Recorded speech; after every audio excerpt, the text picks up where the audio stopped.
All that I remember was waking up, quote, mid-abduction. Imagine that you wake up from sleeping after a night of drinking, and you don't remember where you were before, you just see where you are now. That's exactly how it happened. I woke up, standing in my own hallway, in my trailer home. I was overwhelmed with the emotion of fear, but I did not know why or what was happening. My body was mostly paralyzed and frozen in place while I was standing. I looked at my feet and then at my hands, and I noticed that my hands were on the side of a door in my hallway with my fingers clutched to the side of the door, as if I was being pulled from behind. I turned my head around slowly, and I saw this guy, who was my height, maybe just a few inches taller than me. I was 12 years old at the time, living near Santa Fe, New Mexico. He had a huge head that looked like a praying mantis's head. He had 2 humongous eyes. I couldn't see a mouth or a nose or anything that I remember.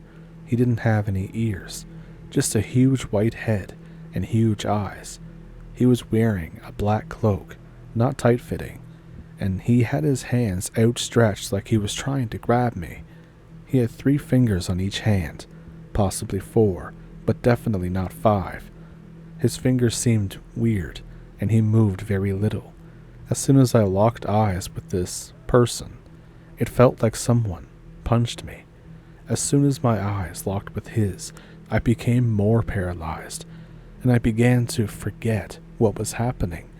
I looked away as fast as I could, and then I never looked back for about an hour.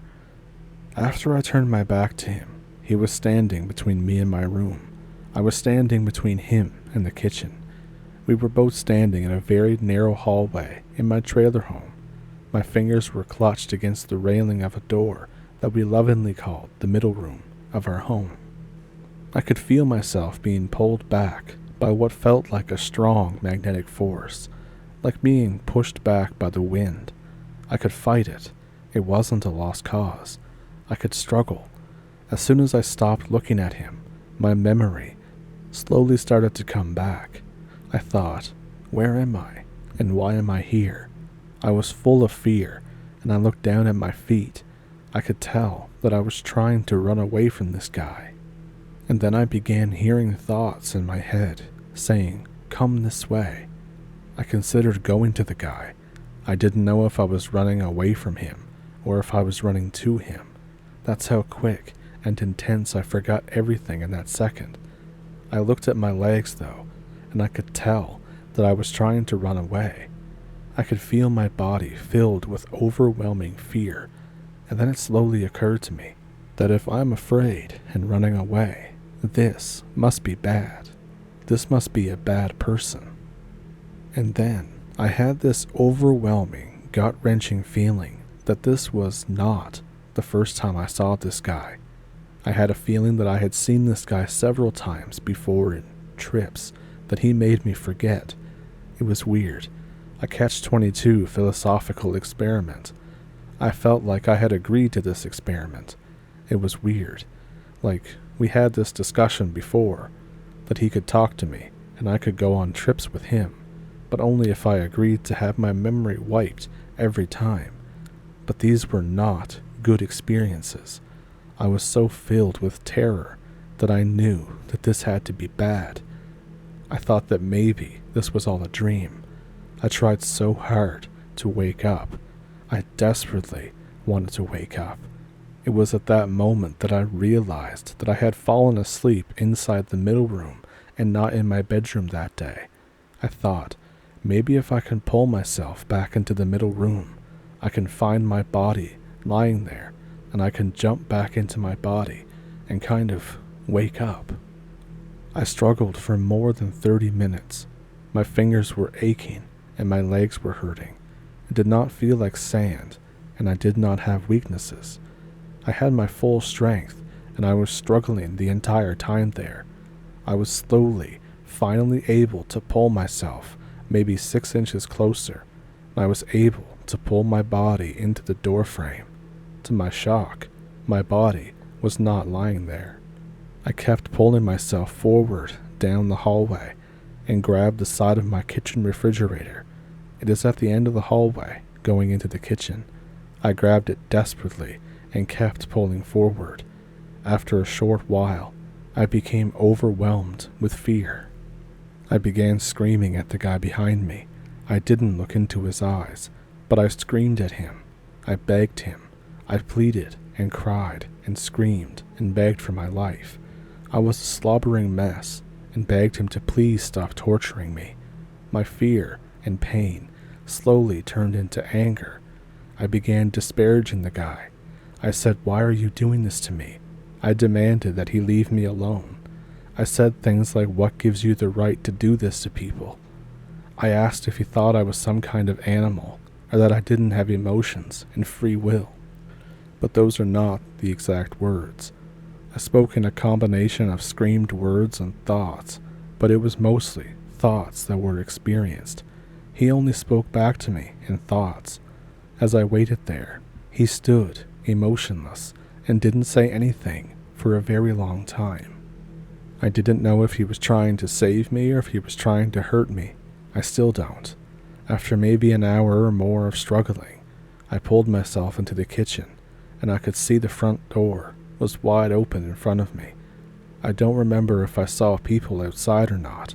I can't remember exactly anything beyond this. It was at that moment that I surrendered. I gave up, and I hoped to not remember any pain. The next thing I knew, I woke up in the bed in the middle room. I remember waking up first, and then only after several seconds passed did I open my eyes. I pretended that I didn't remember anything. I walked slowly out of the room, and I said out loud, "What a weird dream." I went to the windows and looked outside and couldn't find anyone or anything nearby. I stared at the sun coming through the blinds for a long time, and I could almost feel the guy still in the hallway there. I slowly went back to bed and pretended like nothing happened. When I woke up again, I just kept on like nothing had happened.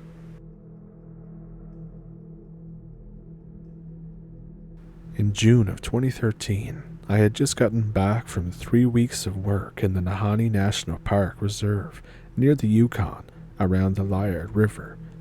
I was hunted by a beast for 3 days before I ultimately decided to end my duties 4 days early. I was sent up alone to the Liard River in a desolate area to camp for 3 weeks. My duty was to study, sample, and report on the fish and wildlife in the area. When I was flying out with my pilot, who was a native of the general area, he told me, "You sure are brave working out here." I said, "Why?" He replied, "I've heard lots of stories that some big game roam around the Liard, very large animals. I grew up hunting, and I brought a ton of shells, so it didn't worry me too much, as I also got a briefing on the wildlife in the area. After we landed, I set up camp on a ridge that overlooked a mouth in the river. It was almost like a mini lagoon. I chose it because the land was flat and I had a great vantage point to overlook my general area. I also thought that it would be a spot that bears wouldn't be that interested in crossing due to it being high up and slightly out of the way of other more easier access to the river and some shrubbery with berries. So I'm going to skip the first 2 weeks and get right into it.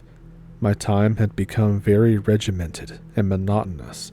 I started getting extremely bored. I never even seen a bear since I started.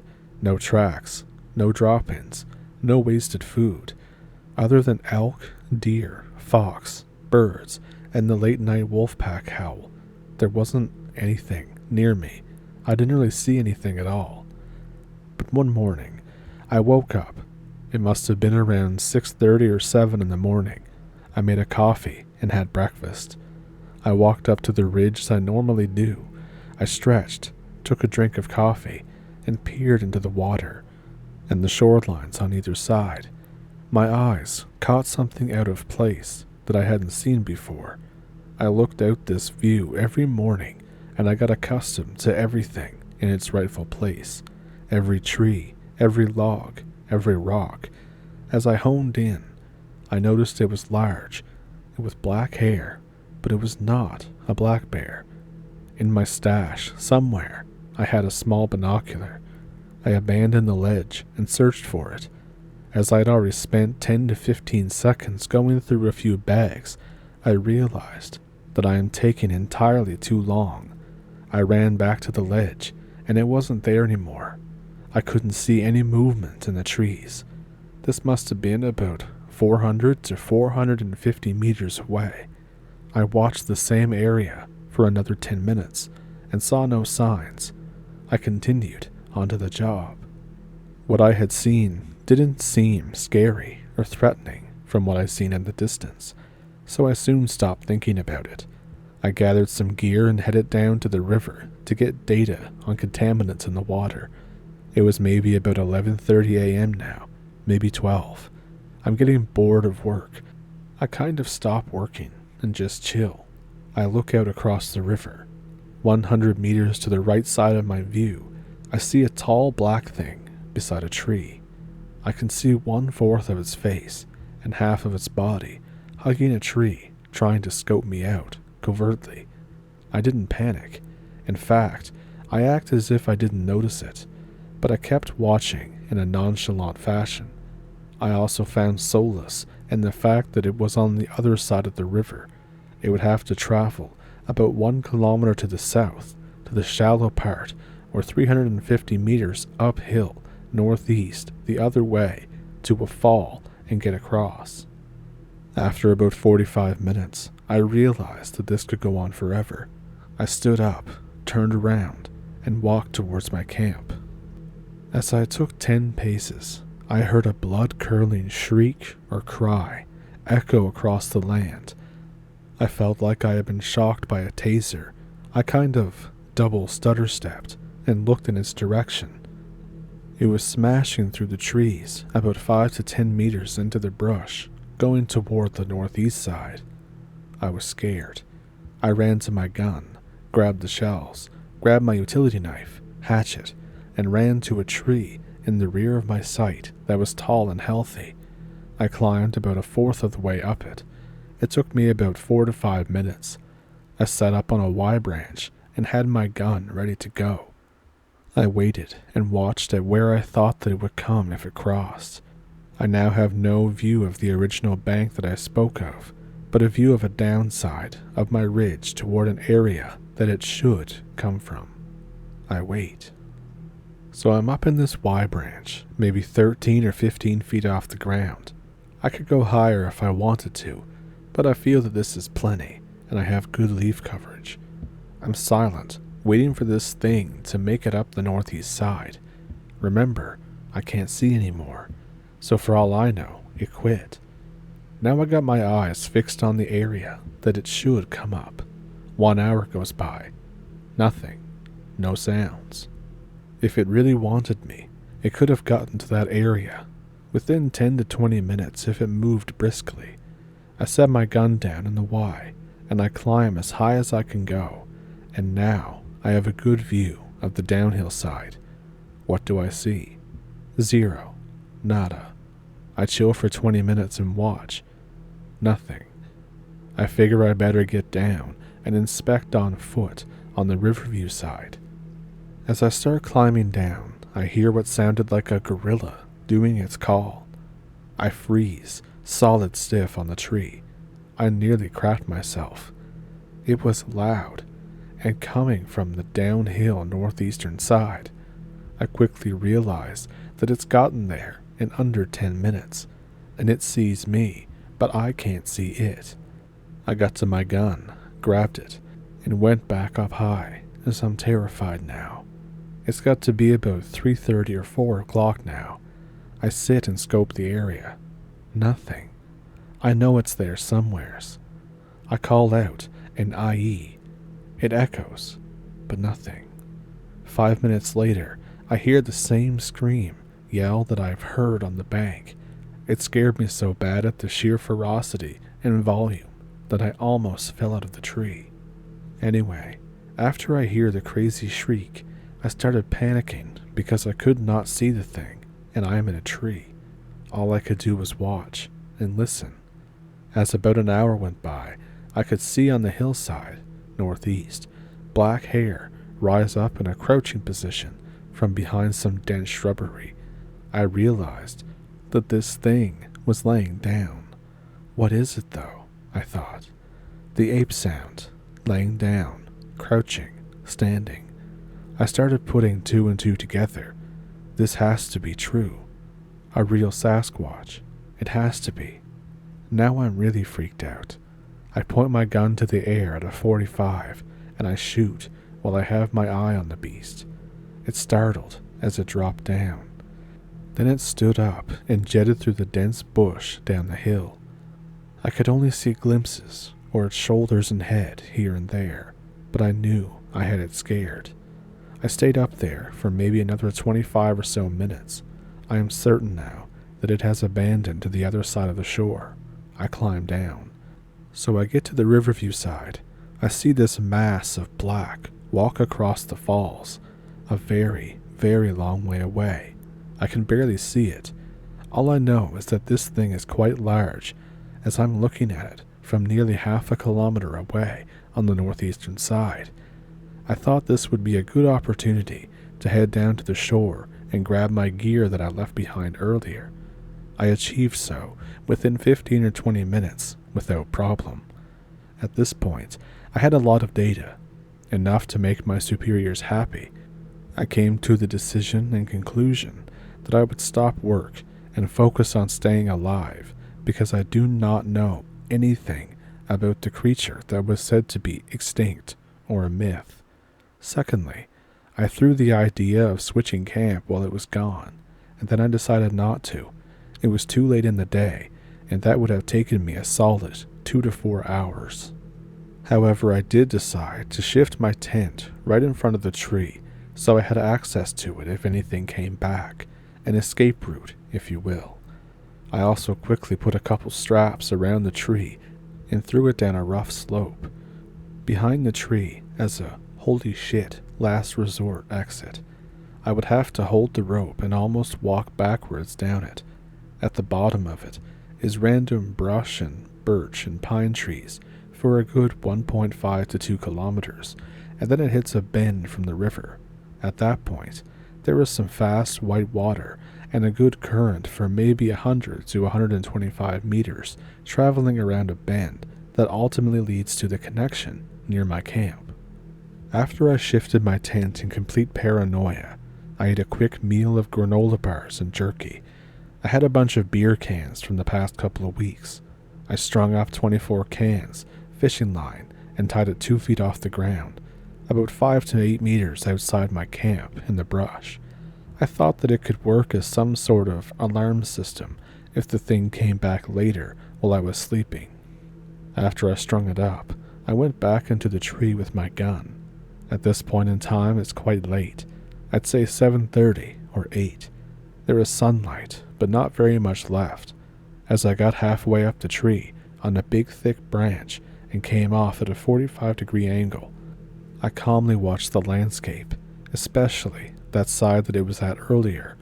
I could see some of the beer cans from my vantage point. I didn't hear or see anything of what happened earlier after a solid 2.5 hours. I was exhausted, and I figured that I had scared it away with that one shot that I blasted off earlier. Although I wasn't completely at ease and still frightened, I was quite content with going down to the tent and sleeping. Instead of getting into my sleeping bag, I unzipped it and I laid it over my body like a normal blanket in case I had to make a quick escape up the tree. I didn't want to be messing around with zippers in the dark. I got comfy, listened, and stared at the top of my tent for a good 5 or 10 minutes, reflecting on what had happened. I came to peace with it, and I started thinking about going home. Then I passed out. At some point, I hear clanging. I was asleep for God knows how long. I quickly snap out of it. It's the beer cans clanging together softly and getting quieter and quieter.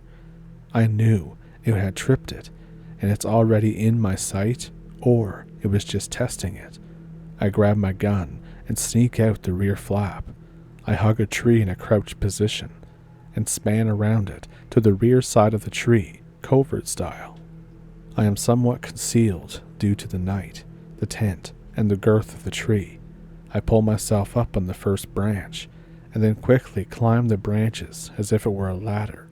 As I climb, I'm looking and listening. I couldn't see or hear anything. The sound of the cans has stopped. There's a slight breeze, so I think it's possible that a gust of wind could have moved the beer cans. I stop at a nice position halfway up, overlooking my campsite and the northeastern side. I look to my right flank, and I see a black figure, a massive black figure at that. It's not moving. It almost looks like a tree stump cut off at the 6 or 7 foot mark, and you were looking at it in the dark. It then made a huff sound from its nostrils, and then moved forward towards the tree. I made a whimpering sound, and then I yelled. It grunted and ran for the bush. Now I know that this thing has a very serious interest in me. I think that I am in its territory, or it was passing through and seen its first human. Whatever the reason, I thought it doesn't really matter. I don't know anything about this animal or what it's capable of. I also don't want to kill it, if possible. Now I'm just standing up in my tree watching. I can't hear it in the brush now, but I know it's there, and I know it's watching me in the tree. I decide to go higher. I get up high and wait. After about 30 minutes, I see not only one, but 3 other black figures crouch out of the bush into my sight. They all stand and slowly walk and crouch around the campsite. I couldn't help but think, what the hell have I gotten myself into? I don't get paid enough to risk my life like this. They should have known that this area was dangerous and give me better weaponry. I have a 12 gauge and shells. This is sufficient at close range, but I'd much prefer a hunting rifle with a sight. After my poor me reflection, I started thinking on the bright side. I yelled again, and they all froze and seemed to have looked in my direction. The problem is, I could not fully see them. They're black, and it's dark. I could basically only see their silhouette. One of them started making a gorilla-like noise. It stood and moved forward as the others hung back. I assumed that this was the alpha of the crew. In the midst of this, I almost thought out loud, what the hell is happening? This can't be real. Due to sheer fear and ignorance of what these things are capable of, I didn't want them anywhere near me. I pointed my gun to the ground, 6 feet ahead of the alpha, and sent a blast. I don't know if some of the pellets had ricocheted into its shins or not, but it sent it back to the crew, and they fled into the brush. I could hear them crashing down the northeastern hill. I stayed up in my tree until the break of dawn, with no more encounters. When the sun was high and bright enough, I got a good sight again of the northeast side and my campground. It was clear. I decided to call my pilot and tell him to come get me. I picked up my sat phone and got through. "Hey, it's Quinn. Can you come and get me? ASAP. I've got all the data I need." His reply was, "I thought you were coming out a bit later." I said I was supposed to, but I got more than enough data. No need for me to stay here. And he responded with, "Well, sorry to tell you, but I have to get a new fuel pump put in. Mine is shittered. It's being flown out as we speak." I asked, "How long is that going to take?" He said he would be able to fly as early as the next morning. I say, "Can you come here tomorrow morning, man? Not to be a dick, but I want to get the hell out of here." He said, "Yeah, sure. What's wrong? Just bored?" I paused. I said, yeah, I'm bored to death. I think I'm going crazy." He said, "It's no problem, Quinn. I'll be there about 10 a.m. tomorrow. Hang tight, buddy." I was happy that he was coming to get me earlier than planned, but I was sincerely depressed that I had another 26 or 27 hours of this. I felt an immense amount of anxiety that I was dealing with an unknown creature. that had home turf advantage as well as a numbers advantage. I was thinking of transporting all of my stuff and camp down to that fast current area, which was 2 kilometers southeast of my camp. I thought maybe it could buy me some time and confuse these things. I figured that if I could tough it out down over there, I could maybe portage my things along the shoreline to the mini lagoon the next morning, which would be about 3 to 5 kilometers of a trek if I followed the water bends. In theory, it sounded good, but a part of me did not want to leave. I have good visibility, and this tree is massive. It seems to have done me good thus far. I wrestled with the idea for a solid hour. As I watched the landscape, I saw nothing. My thought process was interrupted when nature called. I grabbed my gun and walked to the edge of camp. I was in between my tent, tree, and the Riverview lookout. I sit on a log and lean on my gun to do my business. Just as I am finishing the deed, I see it, a black mass, peer at me from the northeastern side. I look at it. It's looking at me. I have excellent visibility of it right now. I can see its shoulders, traps, and head. This thing looks like a less muscular gorilla that stands very tall. The difference being, a gorilla's head sits on its traps. There's no neck, but this thing had large traps, but a long neck, and then a head. I quickly pull my pants up and point the gun at it. This thing is not moving or making any noise. I crouch down with my eyes on it and grab a small log. I underhand throw it like a horseshoe in its direction. It lands 10 feet in front of it. It crouches and starts making that gorilla noise again. As it's doing this, I'm slowly strafing toward my tree. I hear that god-awful shriek or yell come from deeper in the woods on the northeastern side. It must be one of its friends. As I get to my tent, it stands. I crouch behind my tent and tree and try scaling it. I look out the opposite side of my tree and tent, and that thing is standing on the east flank, maybe 25 feet from me. Oh shit, I thought. I'm not going to make it up the tree. I grab the strap and I give it shit down that rough, jagged edge. I hear the yell. Now, my adrenaline has been tapped and I'm wide-eyed scared. I get to the bottom of my face and jet toward the river. I quickly glance back over my shoulder as I run, and I see a few clumps of black masses coming down the ledge. I look in front of me and run as fast as I can in complete fear.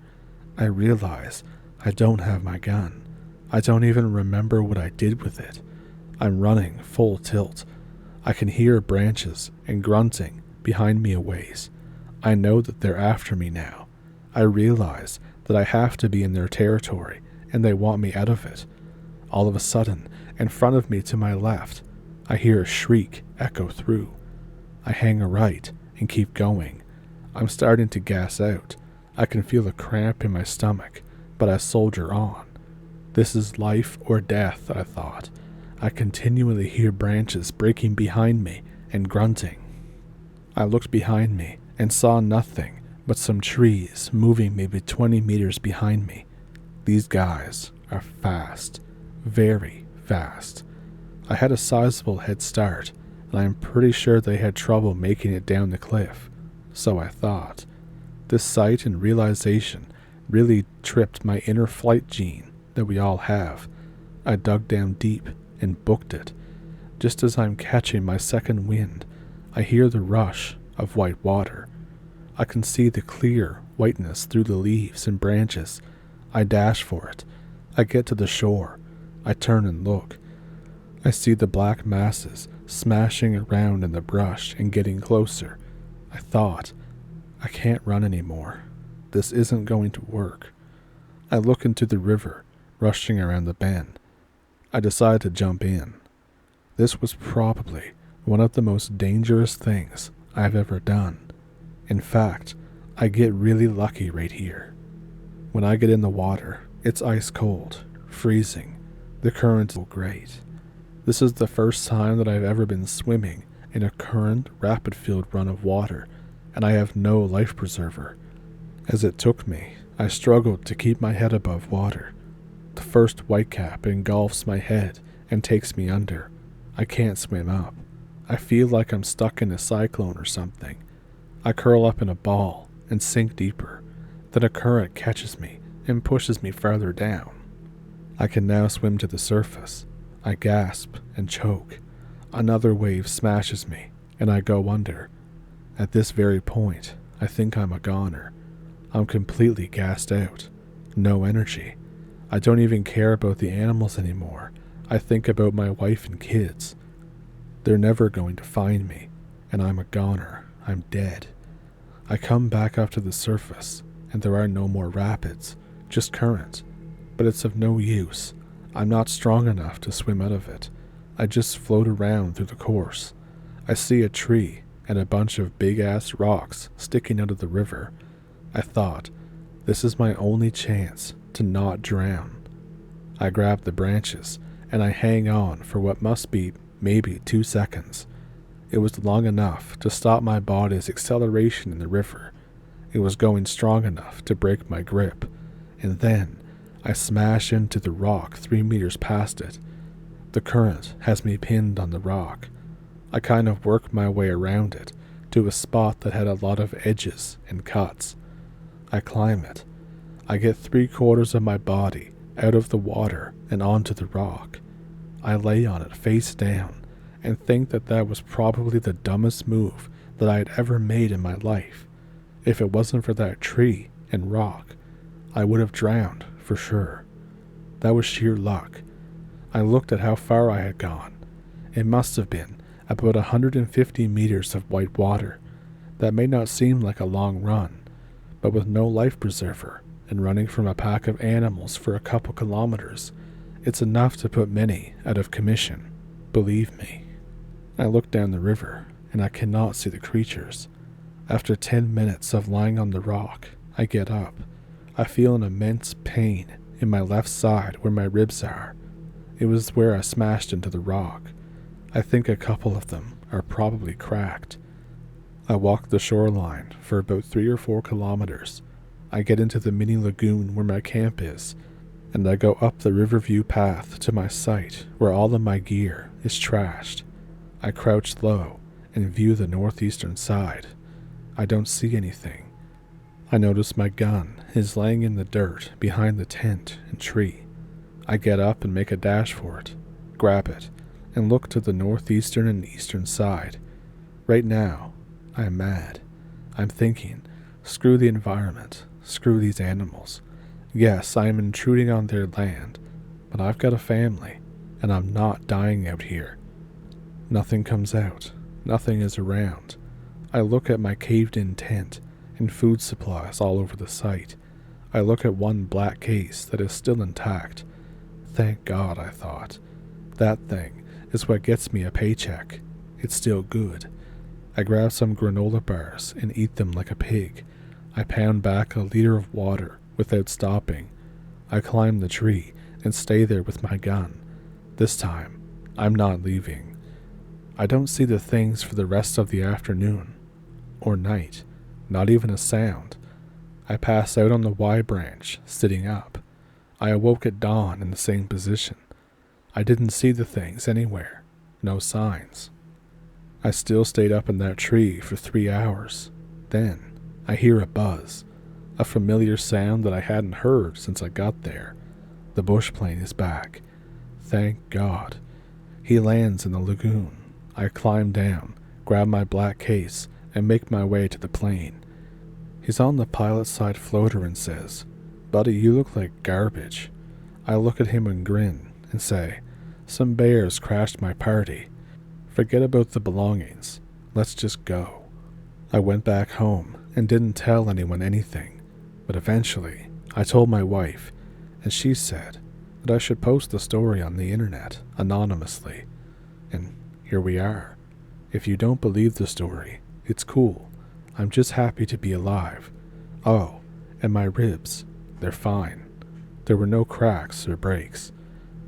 I definitely think it was Bigfoot or Sasquatch. The way they moved, the way they looked, the noises they made were all very similar to the gorilla and the ape. Although very, very large, I still had a feeling that the gorilla is much more wider, more muscular. No doubt this thing is tall, but the gorilla's wider and more muscular. They seemed more intelligent than your average ape. Maybe that's why they survived and stayed unnoticed for so long.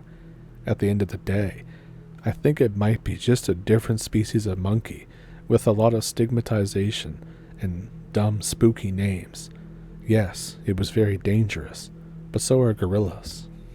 And if you're wondering, I work for the Ministry of the Environment as a fish and wildlife technologist, which is my technical title.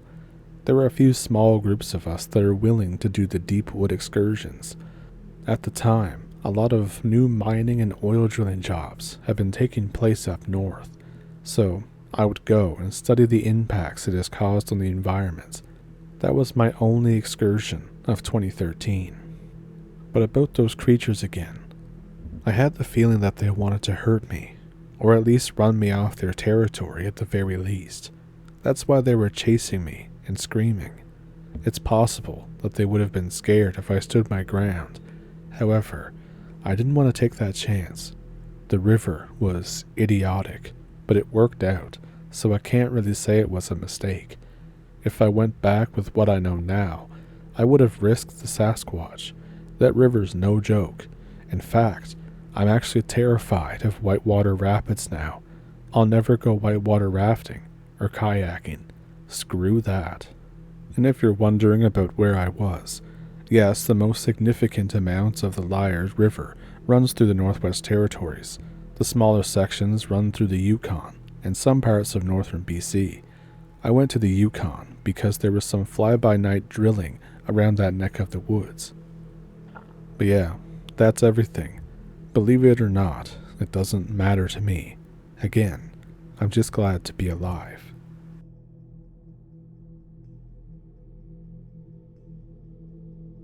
Way back when I was 13 or 14 years old, I don't quite remember which, I got my first 30-30 handed down to me from my grandpa. My grandpa then decided that he wanted to take me into the woods for a 2-night camping trip. We hiked out onto this ridge and followed it all the way up to the top of this pretty big mountain that's near my town. We hit the top of the mountain after about maybe 4 hours of hiking.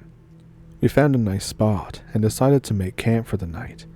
Gramps is always constantly scanning and backpedaling on the trail, looking behind me. We set up camp and cooked some beans and bacon. Gramps takes little walks around the area that the fire lights up. He would shush me every now and then and tell me to go to sleep. We wake up the next morning and start packing stuff. And I notice that as I'm packing, that it's oddly quiet. The area isn't as, alive as it was the night before. My grandpa tells me that we're cutting the trip short because he doesn't feel good. I say okay, completely oblivious to what he may have been doing. On the hike back down the ridge, I notice that everything is different. I ask Gramps, and he says that we are going a different way. I ask why, and he says not to worry, that it's safer this way. I ask him what he means, why is it safer, but he doesn't really give me a straight answer. So 4 hours later, we hit the bottom of a canyon and we take a break for lunch. Gramps is focused heavily on the rear of where we just walked. For lunch, I ate like 3 granola bars and had a can of soda. Gramps didn't really eat anything and hasn't drank anything the entire way back. I noticed too that where we are starts getting really quiet. It was like a slow fade out, like somebody was turning off a volume knob. I noticed that we are in a very dense pine area. There's no birds chirping or squirrels running around. There's nothing. Me and Gramps start moving through heavily wooded areas, but this time he tells me to get my rifle off my back and put a few shells in it. He has his old school 6-shooter out with his rifle on a sling. He tells me to head north. I start brush busting and not looking behind me to make sure that Gramps is there. I hear him shout from my 2 o'clock, and I freeze in fear, because it sounded like help. I start making my way toward the shout. The trees are getting closer and closer together. It's getting harder to see where I'm going. I hear more shouting, but it seems to be getting closer. This starts to sound odd. It sounds like it's him telling me to go to sleep. The first thing that pops into my head is the movie Predator, when it repeats everybody's phrases and everything everybody says. I shout out our code word if you ever get lost. I get a return of help, sleep. I feel a hand grab me, and out of panic, I rifle off a shot. Gramps grabs my backpack and starts dragging me out of the wooded area. At this point, I'm crying and being ashamed of shooting on accident. He tells me not to cry, that it will only make it worse. And then I hear my own crying 40 yards off to the 9 o'clock of us when we stop. Gramps looks at me and then says, "See what happens when they hear you being weak." The sun starts to go down, so we find a nice open area to make camp, so we aren't fumbling through the woods. I have one of those 1,000,000 candlelight hand spotlights, and I bust it out just in case. I planned on killing coyotes that night. I hear howling, but not from a coyote, and there are no wolves in my state. Grandpa is still clutching his handgun, scanning the tree line. I hear something scrape down a tree, like claws hitting bark. I turn on the spotlight on the thing, and I see one of them, and shine back of at least 4 sets of eyes. Gramps cracks a pistol round off, and we hear help, sleep, as shit is going wild on that side of the forest. Gramps says to let it loose, and I start working the lever like I'm John Wayne. I run out of ammo before Gramps, and he is still pacing his shots. I hear rustling on all sides of the forest. Gramps tells me to get my rifle ready, as he starts putting what little firewood we had and making a semicircle with it around us. He tells me to pull up all the shrubs and put them on the wood. He leaves a 5-foot wide opening in the circle and tells me that it's our way out. He then lights the semicircle on fire, and it's pretty bright for the first 30 minutes. The circle starts to dim down, and that's when you could see something, pacing just far enough for eyes to register the shape. The spotlight is dead because I left it on when I set it down. I start crying again, and Gramps tells me to man up. They like it when you are weak. Day breaks. I don't remember falling asleep, but I must have passed out at some point. I get woken up to Gramps shooting in the air, and once again, I panic and rifle a shot off into the woods. We pack up and start hiking out of the canyon that we ended up in. Gramps tells me that I did good and not to tell my mom what happened. Gramps was a World War II vet and an overall very hard dude. He tells me that what happened is when you're afraid of the dark and they smell it. I had a ringing in my ears for a couple of days afterwards. He tells me not to go back into that area unless I have some, quote, help when you go camping. And I have this one other story of my grandfather from years before this. When I was around 10 or so, I was with my grandfather and cousin. We were patrolling the ranch that was pretty close to the area where all this other spooky stuff went down. So like I said, me and my cousin were 10, or thereabouts. It was about 3 hours into patrolling the ranch. We were making sure that there were no squatters out there in any of the buildings. We end up crossing a dry riverbed. Gramps disappears into the brush, leaving me and my cousin alone in this riverbed. We spend a few minutes throwing rocks at stuff and end up throwing them at each other. We hear something up across the riverbed, which was about 40 feet long. It sounded like a coyote, just louder. We shrug it off and start throwing rocks in that direction, thinking that it was a coyote trying to lure us out there. The howling goes away for a few minutes. We continue with the waterhead type of activities that we were doing prior, and then we hear the same howling noise again. We look up. We see a man in the brush, staring at us, but barely visible. He has long black hair and very dark skin. He has no shirt and what looked like a cowhide skirt. The howling and screaming gets a lot louder.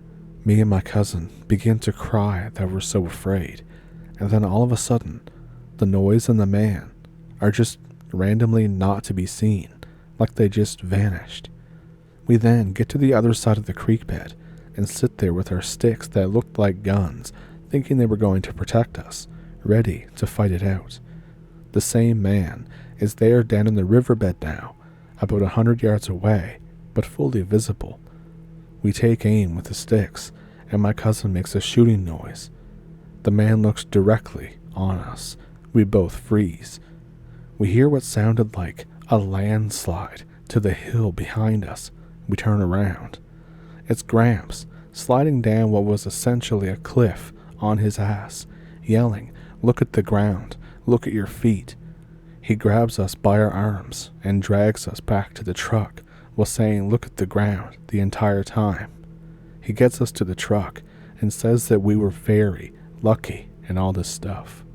My cousin was so afraid that his bladder let go, and if we didn't get out of there, I wasn't going to be far behind him.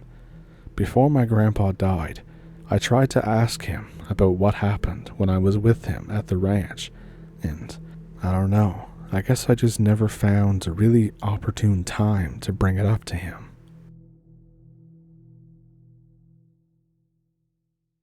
So there's a place in Monticello, Kentucky called Beaver Creek. There's the resort, which is just a boring tourist location. But there's a more remote access road called Lynch Ford. A few fishermen go there, but there's never more than 10 cars at a time, at least in my short experience.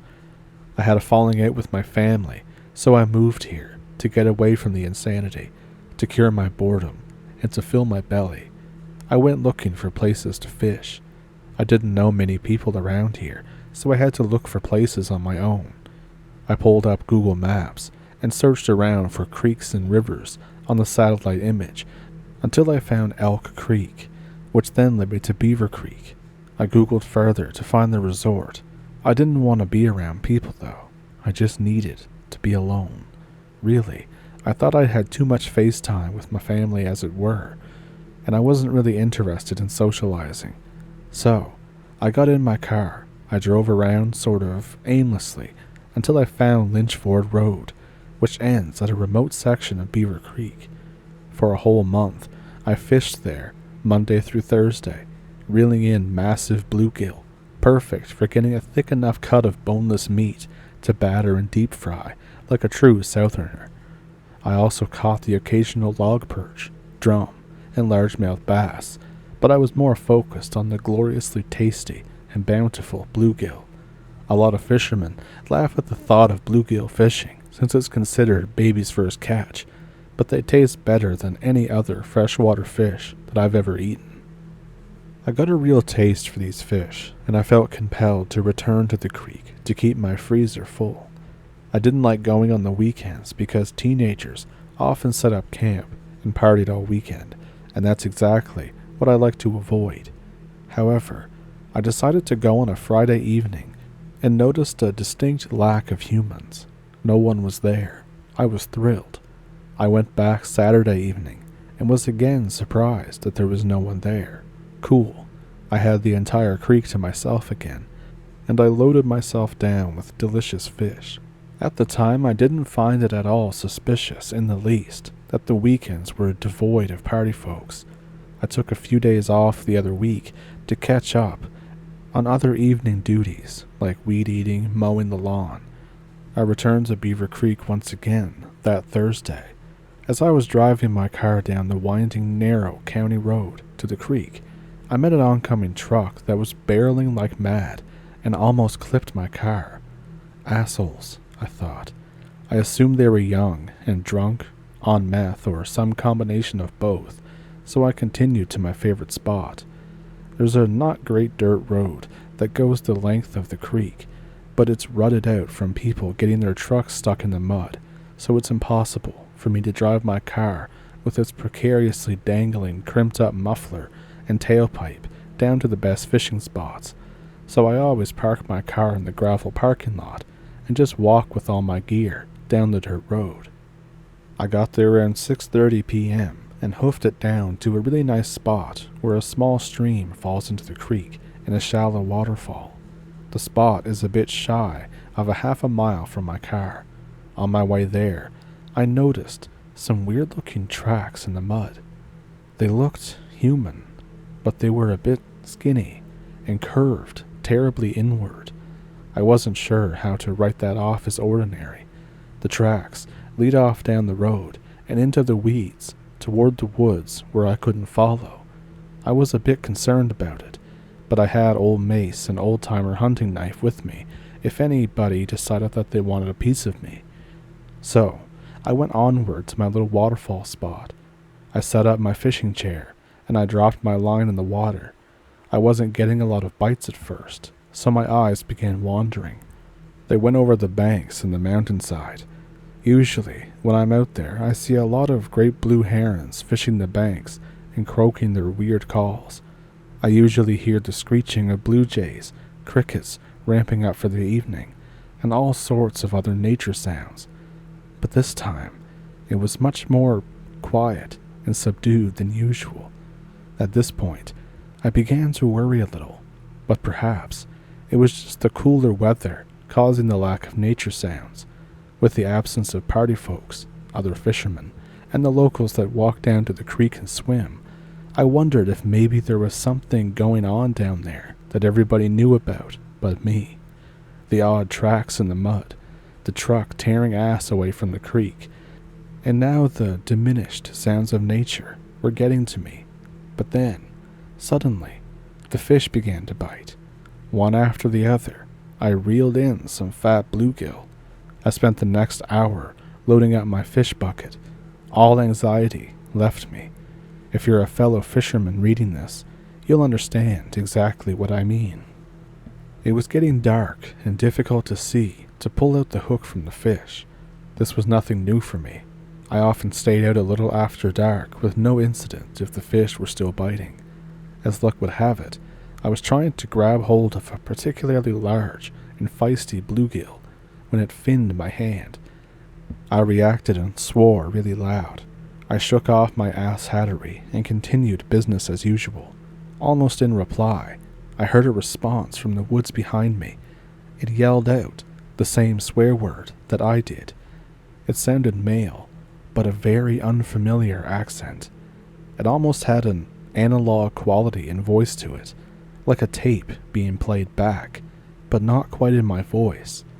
I froze in place, still holding my reel with an iron grip. I started to panic internally, but I tried to stay calm and listen. A fish began tugging at my line, but I ignored it. I slowly reeled it in, missing the catch, and I laid my rod and reel down. I unclipped my knife from its holster on my belt, and I uncapped and turned the head of my mace in my pocket. I stood with my eyes fixed in the general direction that this voice came from. I strained to listen, and I could hear the faintest sound of rustling out there, but I couldn't see anything. With the tiniest bit of sunset left, I grabbed my maglite out of my backpack. No sooner did I grasp my flashlight, I heard what sounded like snoring coming from the direction I heard the voice and rustling, but it sounded like two people snoring or grunting, but nearby, in tandem almost, still having that tape-recorded quality. It kept getting closer. I grew a pair and clicked on the flashlight, but I was unprepared for what I would see. I started scanning the light in front of me, and I worked my way outward toward the noises. At first, I caught a glimpse of a white humanoid bobbing slowly behind the trees. I was scared out of my mind. My hands were shaking so hard that I couldn't keep the flashlight trained on the thing very well. The thing then hobbled to a point where the trees were skinny enough to see past, and I got a good look. The only thing I can even begin to compare it to is that it looked like fairly young, conjoined twins. It had two almost human heads, a broad torso, and two messed up legs. It was naked and pale, and it was staring directly at me. one of the heads still making that faint snoring noise. As I stood there, shaking terribly, it drew in a deep breath and made the most awful two-headed howling noise I've ever heard. It lunged towards me a bit, then its heads turned to look at each other, and they sort of almost chuckled. I was freaking out harder than I ever thought I even could. Never in my life have I ran so fast, yet it felt like I was taking forever to get to my car. It was dark at this point, and it just felt like that the woods were getting bigger, darker, and deeper. I was trying not to trip or slide in the mud, or fall in the ruts in the road. Once I got close to the car, I looked back with the flashlight, and I saw this thing walking across the road to the spot where I left my fish and gear. I stopped, only for that moment. Then I got in my car and peeled the hell out of there as fast as I possibly could. That shit was just so unnatural to me. I don't know if it was just an inbred Siamese hillbilly thing, or if it was some terrible hellspawn. Laugh if you want, but if you were there and you saw it, you'd run like hell too. I just don't want to see that thing ever again. So back when I was 19 years old, I was living in the suburbs in a really nice house without any kind of thing going on. There were no ghosts, no demons, no nothing. Not even really anything in the neighborhood. But like the loving assholes that my dad and my stepmom were, they say I'm lazy, and they say that I'm good for nothing. They say this while I simultaneously work 12-hour shifts for my dad's startup business, trying to be his apprentice. They threaten to kick me out. My mother, who moved to Ohio, and I have improved our relationship greatly by this point. I take her up on her offer to move to Ohio. I get a job. I get freedom from the income that I made. Life is pretty good. And this is all except the fact that the house that I moved into in Ohio had 3 entities and was haunted as shit. Around the first week I moved in, a neighbor woman and I started to talk. She said that an old man haunted the house, but she said that he was a sweetheart, and she asked him to turn off a light, and he did for her when she went there to check on the place for the old owners. She said that a little girl saw an old man ghost with a bandage on his neck in there. It's the most terrifying house that I've ever been in. The sweet old man was scared, I believe. I only saw the ghost of a very old man in my closet. I think he possessed me a few times because once my voice became gruff and I became angry in my room when I lost something and I didn't talk like myself. My brother in the hallway was watching and stared at me like he didn't know me and was scared. Luckily, it wore off. At nighttime, I would get up to pee once a night.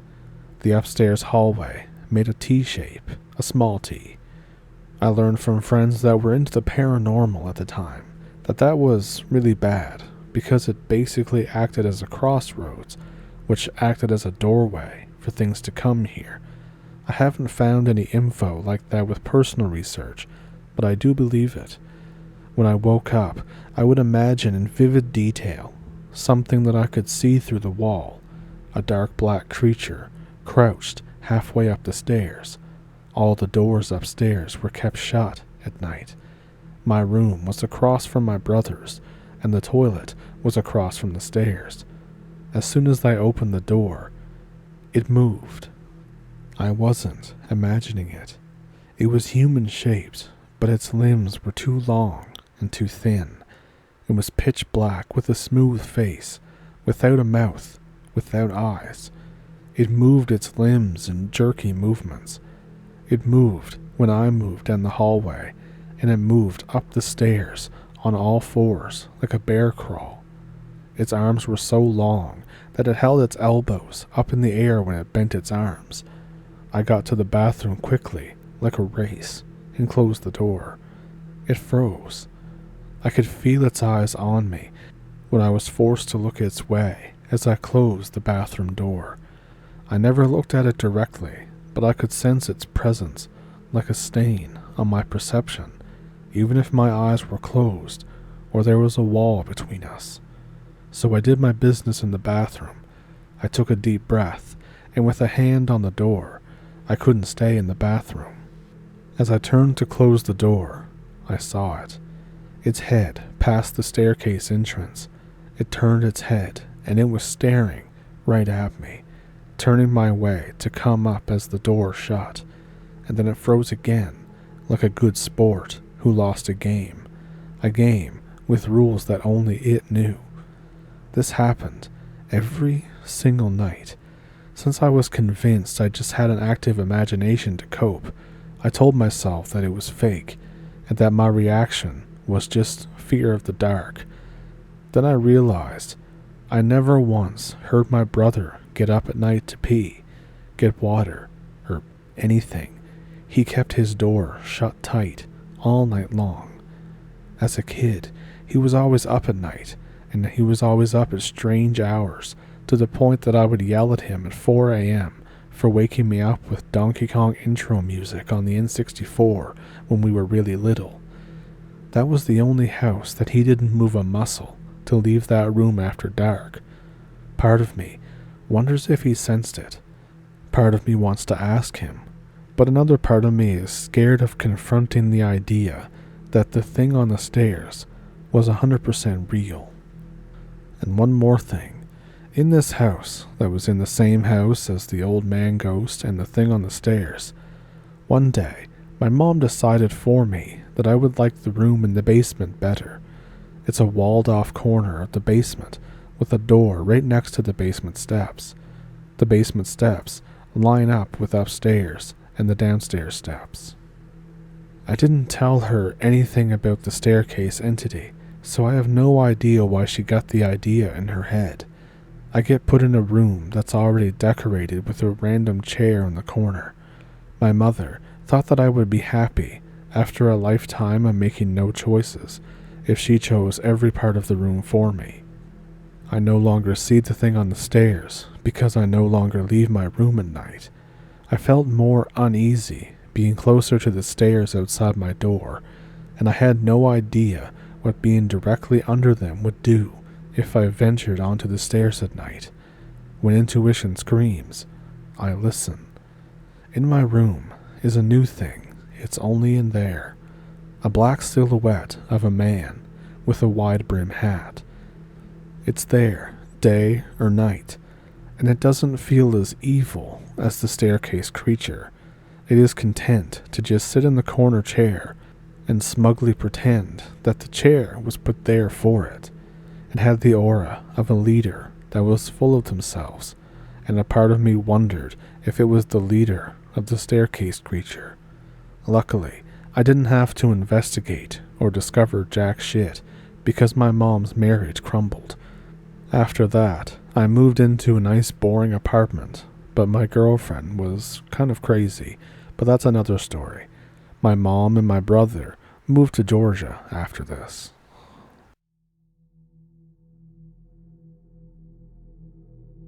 So I went to law school out in the middle of nowhere, Virginia, right where the Virginia, West Virginia, Tennessee, Kentucky borders all junction. I was in my mid-20s at the time, and a pretty hard-headed skeptic, if I can say that. I'd had friends who were stationed in Minot, North Dakota, who told me stories about all the weird stuff they experienced there, and I would usually just laugh at them. Ironically, the place where I went to hone my reasoning skills would be the place where I became a believer in the paranormal. My first experience occurred shortly after I moved into my new apartment. I lived on the first floor of a 2-story complex, and behind the building was a ditch and a tall, steep mountain slope. A couple of former Marines that I went to school with decided to hike up it one day. They told me that at the top there was a wooded area, and it's a really nice little clearing. In the fall, you could hear bucks fighting and turkeys gobbling. I awoke one night at 3 a.m., and I noticed a light shining back and forth around my bedroom window, which looked out onto the ditch and that mountain. I got immediately pissed. I thought that it was some meth head burglar, and I peeked through the blinds to see if I could get the drop on him. I look around, and I see nothing, until I look up, and I see this big ball of blue floating light high above the ground. It was maybe 1.5 or 2 times the diameter of a basketball. I grew up in a decent-sized city, so a lot of what I'd seen in Appalachia was new to me. The bugs were huge, the quiet was deafening, and the weather was way different. I thought to myself, they have ball lightning here. The next day after class, I looked up ball lightning and found out that that wasn't how ball lightning works at all. From that night forward, I awoke almost every night right at 3 a.m. with my heart racing and short of breath. Feel free to call me a dumbass, but I never connected it with that incident. After all, I was a skeptic, and law school is very stressful. I really chalked it all up to anxiety until the following year, when things seemed to peak. The next year I was at a friend's apartment, and we were having a beer out on his balcony. He was a really thoughtful guy who'd spent his whole life in West Virginia. As we were talking, I heard the most god-awful sound in the woods, way off in the distance. It was a loud shriek, and it sounded human, but not human. Being from Appalachia, I thought that he would know what the hell kind of creature made such a damn blood-curdling sound. I asked him what it was, and he just shrugged his shoulders. I asked him how the hell he could hear something like that, have no idea what made that sound, and have no curiosity about what it was, and not be the slightest bit freaked out. He just said, "The woods out here are full of stuff. It could have been a bird, some kind of animal, maybe just a person acting like a jackass. That and there's all sorts of weird things that happen around here. We don't question it. We just accept it when it happens, and just live with it." He went on to tell me about his first paranormal experience, and I should ask him to recount it again for me, because it was much more kick-ass than any of the stuff that I've ever experienced, and how freaked out he was, and how his grandmother pretty much told him all sorts of weird stuff was out there, and how he'd better just get used to it. It was easier that way. He said the older hillbillies had seen so much that they just learned to coexist with it. We heard disembodied footsteps coming up the stairs. I went to investigate and found nothing. He told me that's what happens. You talk about it, you sort of invite it. It was around then that he told me about the local hoodoo. He then laid down some pretty simple principles that have come to make a lot of sense to me. Try them out. Your mileage may vary. He said that our reality, and the reality populated by what we call ghosts, is separated by a veil, like two people on opposite sides of a veil. Sometimes we can hear each other. Sometimes we can make out each other's forms. Sometimes what we do can have an effect on each other. And like a veil, sometimes it tears. Sometimes it's thicker in some areas than others. He said that the thickness of the veil depended on 3 factors, listed in descending importance: human population, time of year, and then time of day. The veil is thickest where there is a higher concentration of people. Human life sustains the veil. The veil also grows thicker and thinner depending on the time of year. It is thickest on Walpurgisnact, and from that night forward, it gradually grows thinner and thinner, reaching its thinnest point on Halloween. From Halloween, it gradually grows thicker again until it reaches its greatest point of thickness. Finally, the veil's thickness shows the least variance depending on the time of day. It's thickest at 3 p.m. and thinnest at 3 a.m. Thus, you are most likely to encounter or experience something paranormal at 3 a.m. on Halloween night in a rural area, and least likely to experience something paranormal at 3 p.m. on Walpurgisnacht in an urban area. But now, we skip to the following year, when things took a really weird turn.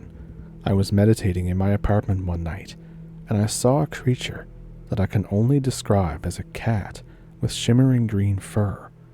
I saw it materialize for only an instant, but I instantly recalled seeing it before, although I couldn't remember where. I remembered its eyes were larger than a cat's, and they glowed yellow.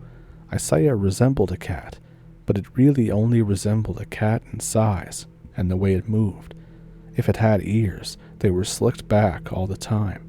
It moved on all fours, silently materializing every once in a while before fading out again. I still can't tell you where I'd seen these creatures before. It was like recalling an experience that I had in a forgotten dream, or maybe a different life. Most disturbingly, I recalled that there was more than one of these creatures, a lot more than one, and I also somehow knew that they were associated with another presence, that if you saw these things, this other thing was there, and you were already screwed. That experience really weirded me out, and still does. By then I was getting ready to finish my 3rd year and graduate. Things really came to a head a month or so later after graduation, and when I was beginning to study for the bar exam. I was having a very particularly bad day of bar review. Even when you're studying for the bar, it's sheer hell. I studied for 12 hours a day, almost every day, for an entire summer. I stepped out onto the porch to send a few text messages. The phone signal is shit in the mountains. The only time I could take a call or send a text was when I stepped outside. I noticed that it looked like it might be about to storm. I always liked it when it stormed in the mountains. The weather out there seemed more extreme than what I was used to, and storms were no exception. I hung around outside and waited for the show. All the clouds rolled in, and as they were doing so, I noticed that some of the darker ones were coalescing into one spot in a circular area in the sky in front of me. I moved to the other side of the complex to take some garbage out, and I noticed that the spot was following my movements. No matter where I moved, it stayed in front of me, off in the distance. I moved back to my porch, and I heard a long, loud, Gregorian chant sound echo off the mountains behind the complex. Then, the weirdest thing happened. The wind died down, and it got completely calm. The sky was still overcast, but everything appeared clearer than I'd ever seen it, and clearer than I've ever seen it since. It was like the difference between a standard and an HD TV, but it was real life. It was some sort of completely weird high definition, like high definition. And then, it stormed its ass off. I stayed outside until I couldn't bear the wind anymore, and it seemed like it was getting dangerous. I went inside, and the dark spot was still there. When the storm subsided, I went back outside, and it was gone. I moved a few weeks later. It's been years, and I've experienced nothing paranormal since.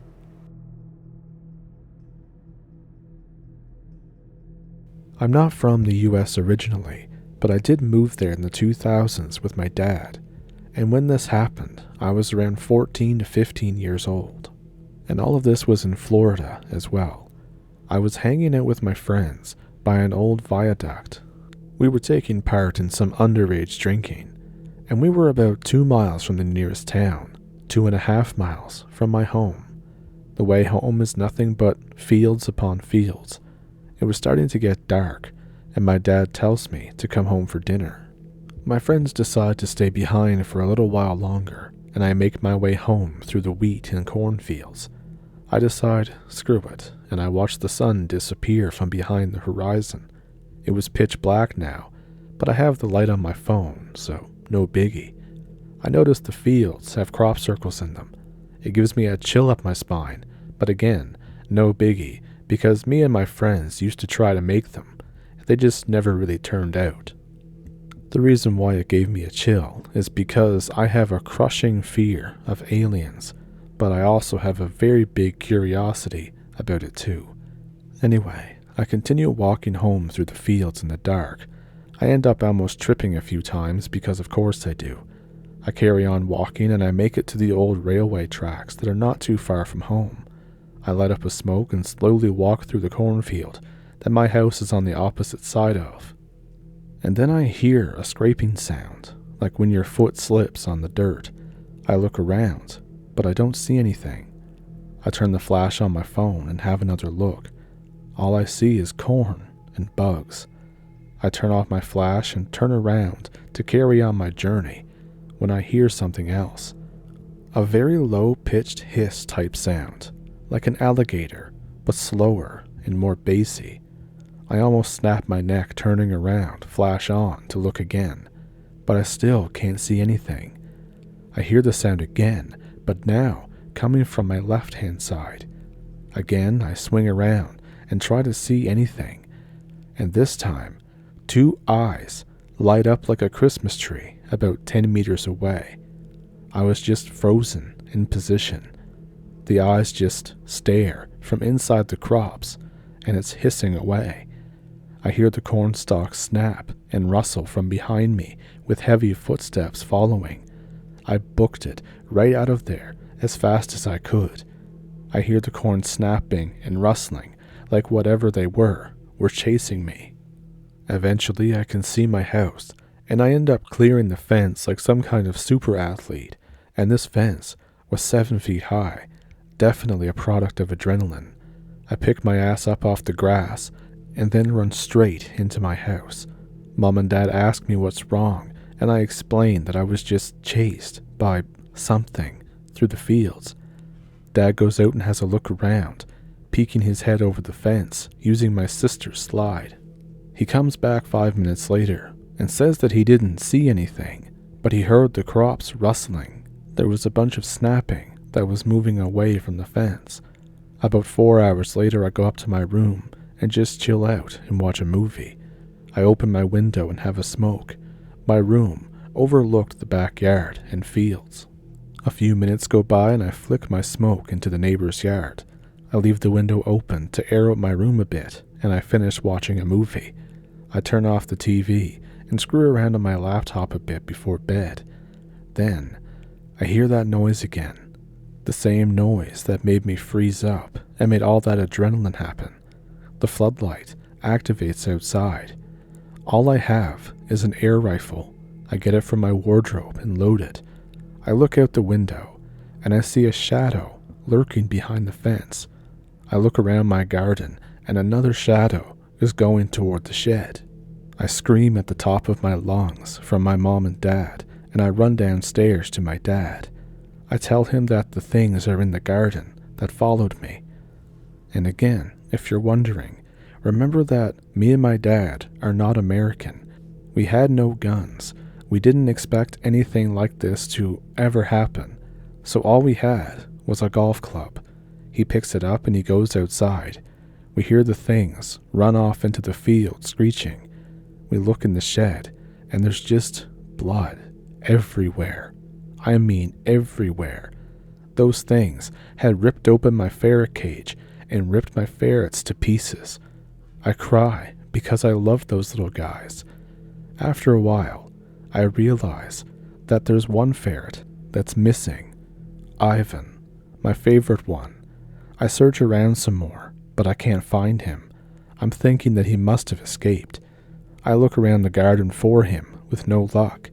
My dad locks the shed and says that he'll have to have a better look in the morning. We talk about, finally, getting some guns. I go up and I cry myself to sleep. Then I wake up at 5 a.m. to grunting coming from the backyard again. I look out the window and I see the back gate is open. I also see 2 humanoid figures standing a few feet away from this gate. They're standing right in the garden, looking directly at me with these weird, shining or glowing eyes. They only stood about 5 feet high, with no neck, about the same build as a child in terms of torso, height, and width. I get my air rifle to take aim at them. One of them raises its arms as it's surrendering. I quickly realize that it's actually holding onto something. I hear this ungodly squeal as its arms separate in midair. The thing throws whatever it was at my window, splat against my window. I shout to my dad and start shooting these whatever they are. Of course, it's pretty futile. That's not enough to do any major damage, just mostly enough to piss them off. My dad rushed into my room just in time to hear one of the things let out that mighty bellow, hiss, roar type thing. I tell my dad what just happened, and he looks out my window to see the things running through the cornfield. We look around the garden, and my dad shuts and bolts the back gate. We look around below my window, and we find Ivan. It turns out that they were holding Ivan above their head, and they ripped him apart in front of me. This makes me cry again. The following few nights I didn't sleep at all. I mainly waited by my back window for those things to come back, but they never did. My dad thought it was just some teenagers messing around with us, but I'm thinking, who the hell would do something like that? Not only that, I don't think it was people. A few months later, we moved to the house away from the cornfields and into a more populated part of the town, surrounded by other houses. It was strange, because my dad never wanted to move from that house. But honestly, by that point, I wasn't going to complain. The further away from the fields, the better. And then, my dad started kind of asking around, not about what we had seen per se, but more so asking if people would show him how to shoot. And then eventually, another year passed. We both have guns, and we both go shooting from time to time. I never really bonded with my dad before doing all this. So about a year afterwards, over a drink, he told me why we moved out of that house. He said about a month after the ferret thing happened, he was downstairs doing something, and he heard the back gate rattle. He thought nothing of it. Then, he heard a scratching. The scratching was coming from a glass door. We had one of those glass sliding doors that led to the outside, and when he looked out through the curtain, he saw the same thing that I had seen the month prior, and he almost shit himself. This happened while I was asleep. He said that they just stared at him and made these really low, throaty noises before leaving before sunrise. And this is why that we suddenly moved, and he got a sudden interest in guns. We've never seen those things ever again, but we do have permission to shoot out in that field behind the old house, and we regularly look for these things. And we did so until I moved out. Since then, I never kept a pet outside, and I only work night jobs now, so I never sleep when it's dark. I'm not risking being caught off guard by those things. America, I love you for taking us in, but damn, you're scary.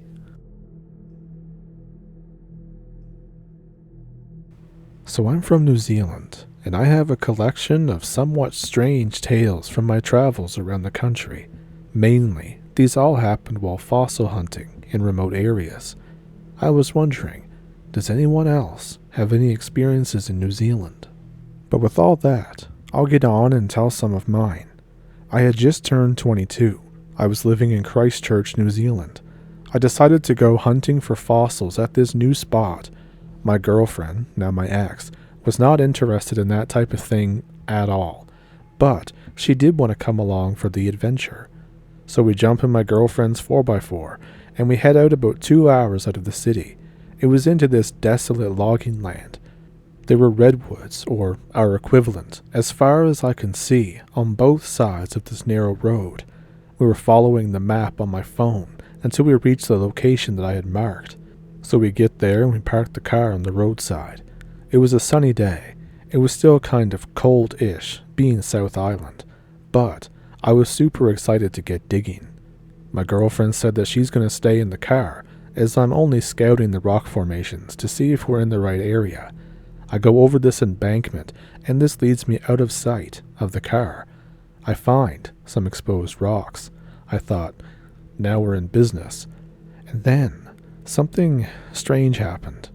I was struck with a sudden, nearly overwhelming sense of sadness. And then that sadness turned into fear. Just to preface, I'm a pretty happy guy, and this is not something that happens very often. I get the sense that I'm not alone, I can't focus on the job at hand, as I'm deeply, deeply saddened for some odd reason. I wasn't sure why, but I know the feeling is external, as if it belongs to someone else. After some time of not being able to focus or enjoy what I'm doing, I just decide to head back to the car. I approach the ute and my girlfriend is looking away. She's dead staring into the forest on the opposite side of the road to where I was. She doesn't look away from the tree line the entire time that I'm walking up to her. The windows are down and there's little to no wind. Finally, I get to the car. This feeling of sadness has turned nearly to complete anguish by this point. I look over the roof of the car as I see movement in the forest. What I saw leaves me in disbelief. The entire tree line, maybe a 5-meter area across, is blurry. It's moving like a heat wave coming off of a tar road on an extremely hot day. I shit you not, the rest of the bush on either side is perfectly clear and swaying in the light breeze. I stare at this patch of almost clear mist or whatever it is. It doesn't move in the wind. It just hovers there, maybe a meter into the trees. While I'm staring at it, the thing disappears. Not dissipates or fades away, just disappears. The tree line and forest look as they should in less than a second after it's gone. The emotional wave then disappears, but it's left not with my normal emotions, but an emptiness and a feeling of shock. I open the car door and my girlfriend nearly fills her pants. She's in tears and terrified. She saw it too. She begs me to just get in the car so she can drive away. She never comes fossil hunting with me ever again after that. And this next one didn't happen to me, but it happened to my dad. So I got my dad these Homer Simpson slippers. I think I was 5 or so when I got them for Father's Day. He used to wear them a lot around the house.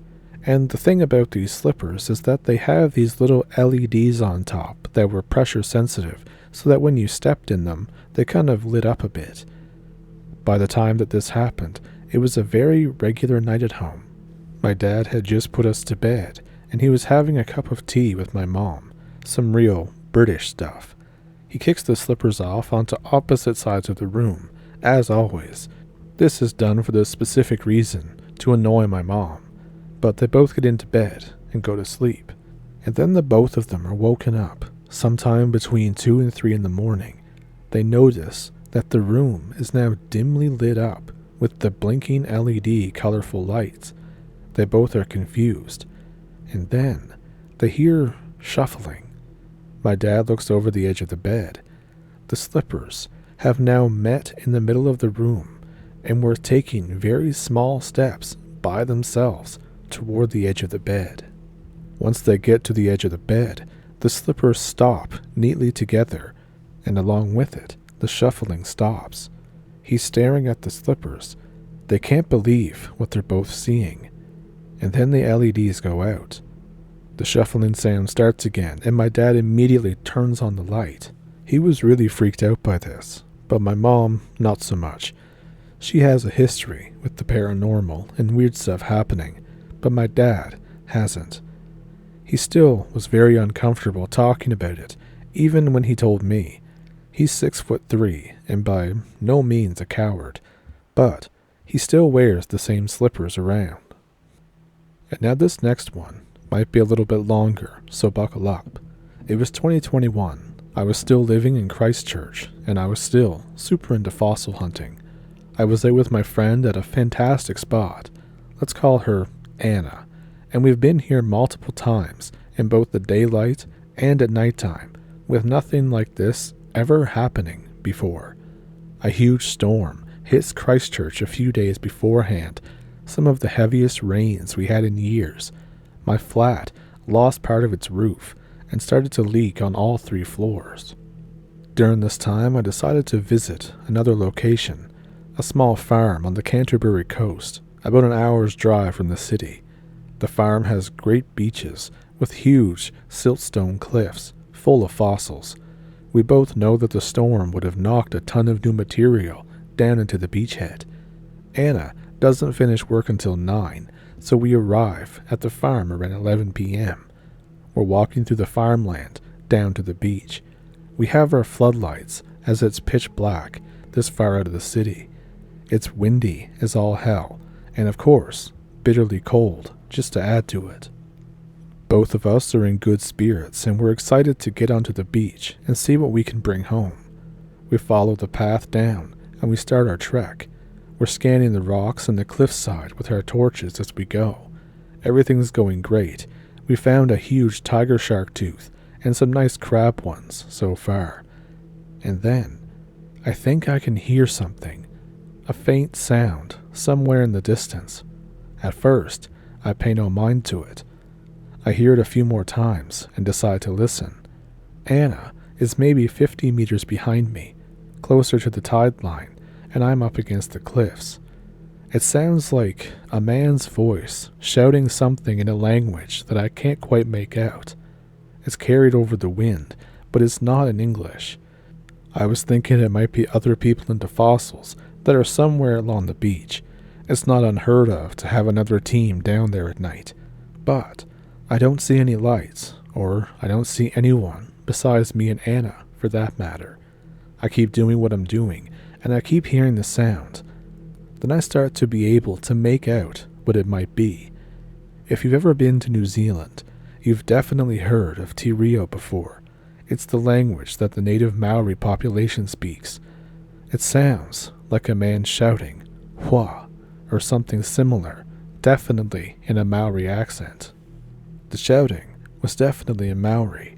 It sounds like it's coming from somewhere up on top of the cliff tops. I shine the light up the huge face, but I can't see anything up there. At this point, Anna has made her way over to me. I didn't mention the sound, and we keep making our way further down along the coast. I hear the shouting intermittently as I'm walking. Anna stops and shines the torch up the cliff face and asks me if I can hear anything. I ask what she's hearing. She tells me that she's not sure, but it sounds like shouting in Te Reo, and it's definitely a woman's voice, but she can't quite make it out over the wind. I tell her that I've been hearing the same thing, but I'm certain it's a man's voice. She puts her hand up and says, "Listen," but I can't hear anything. She's telling me she's hearing it at that very moment. I hear the man shouting again, and I ask if she can hear that. Now she hears nothing. We think, okay then, so we each individually hear our own gender sound, but not the other. That's very odd. We decide to keep walking though. It's now about 12:30 at this point. We find some more fossils, and we chat about the area and the paleontological history. You know, just like a couple of nerds. We both haven't heard the shouting in a while. We both assumed that it was nothing but our imagination. We come up to a corner that we round before, quote, Crab Alley. We call it that because of an abundance of fossil crabs. Super creative, I know. There's been a huge cliff slide on the corner. There's rocks and debris everywhere. There's a small space between the cliffside and the ocean that we can go around without climbing or getting wet. I look back at Anna as we agree to check out the fallen cliff on our way back. I take one step forward. I freeze immediately on the spot. Sheer unbridled terror. If I hadn't pissed in a tide pool before, I would have pissed my pants at 23 years old. I was that scared. I literally cannot move a muscle. Anna then lets out a small whimper from right behind me. She clearly feels the same as I do. In front of us is a clear stretch of beach, illuminated by the light of the moon, which came out from the clouds just a few minutes previous to this. Maybe 50 meters away, the ground is moving like a heat wave, almost exactly like what I saw when looking for fossils with my ex-girlfriend. I immediately feel like prey. There's no better way to put it. Anna asks quietly if I can feel that. She sounds absolutely terrified as well. I can feel the air almost solidify in my lungs. I try to breathe, but I can't. I can't get a full breath or anything even close. The entire beach before me feels enraged, and it's letting us know that we could not be more unwelcome there.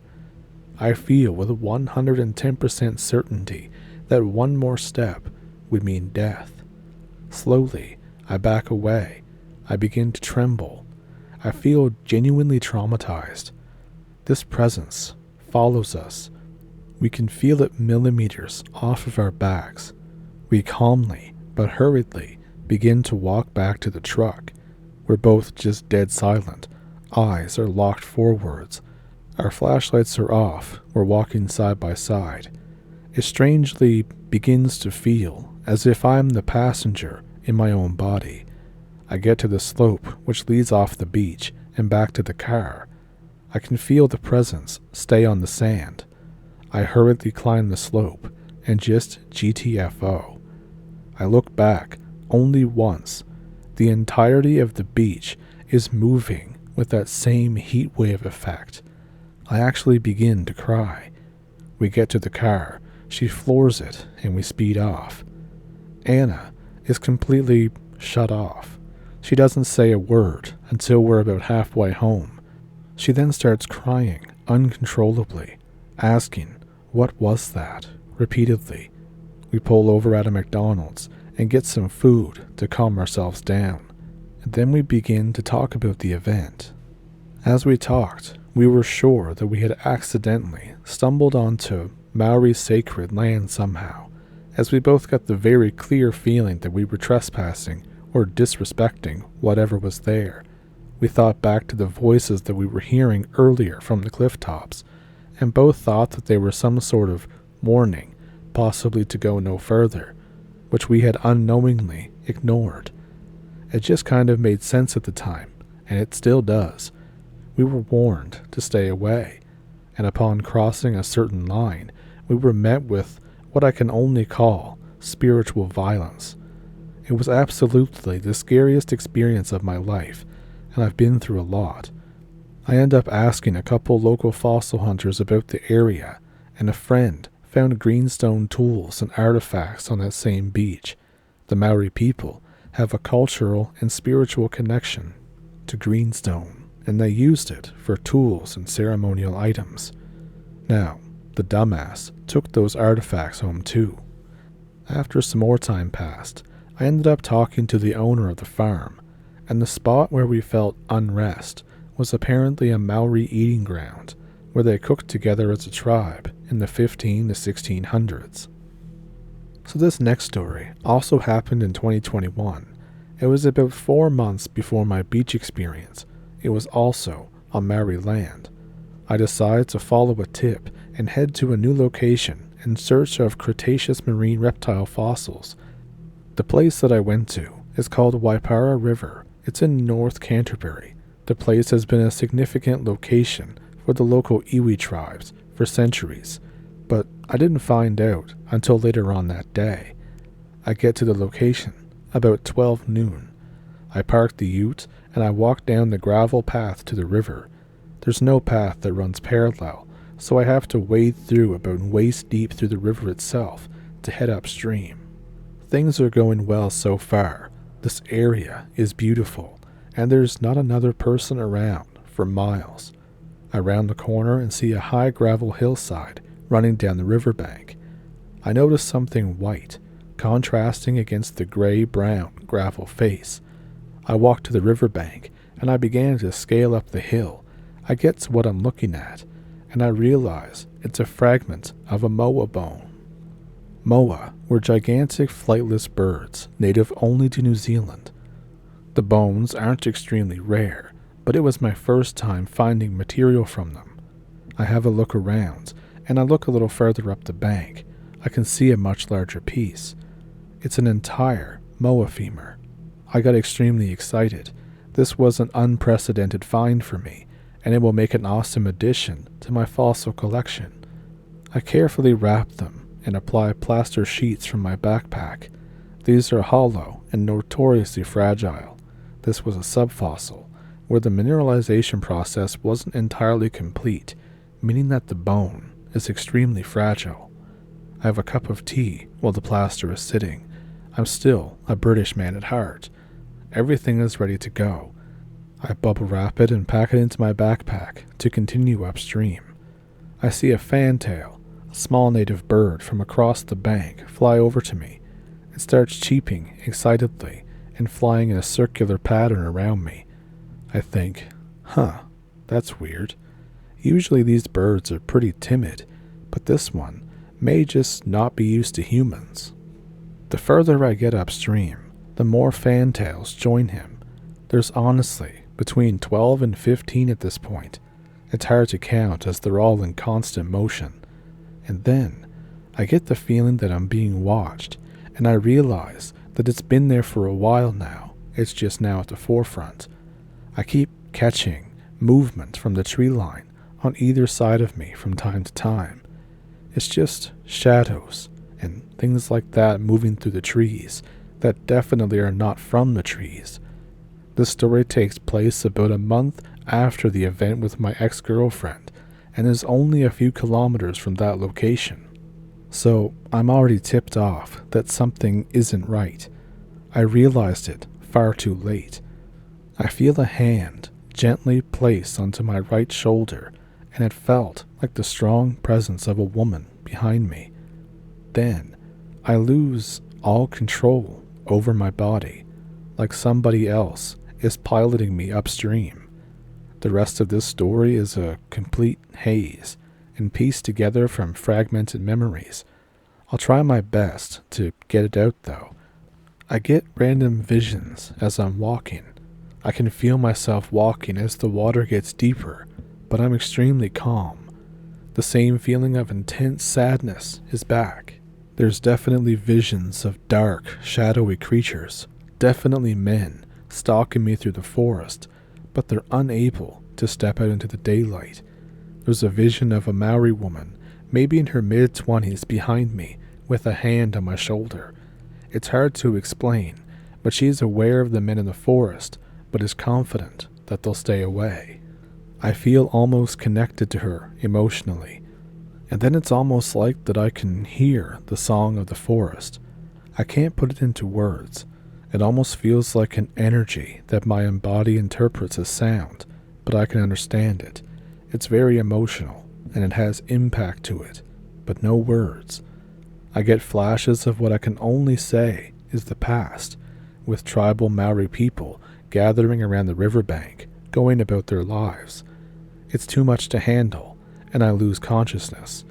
Not like passing out, but the same as being blackout drunk, I guess is the word, where your brain shuts off, but your body is still operational. And then I wake up. I feel incredibly foggy. I'm on the bank of the river. It's where I first entered. My boots are off and placed neatly next to my bag. I'm wondering what the hell just happened. The time is now nearly 5 p.m., and I was only an hour upstream when the whole event went down.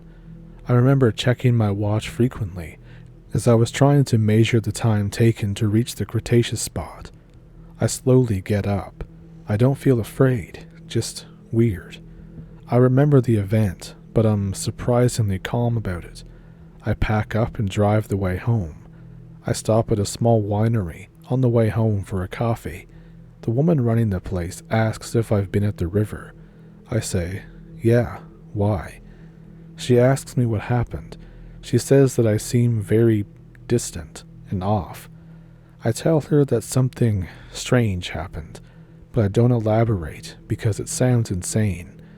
She says, oh, I'm not surprised. There's something about that place that I can't explain. It's very old. She proceeds to tell me about multiple people being scared away from the river, others reporting lost time, emotional distress, and extreme uncomfortability. She says that the river knows when people are there, and the river is very much alive.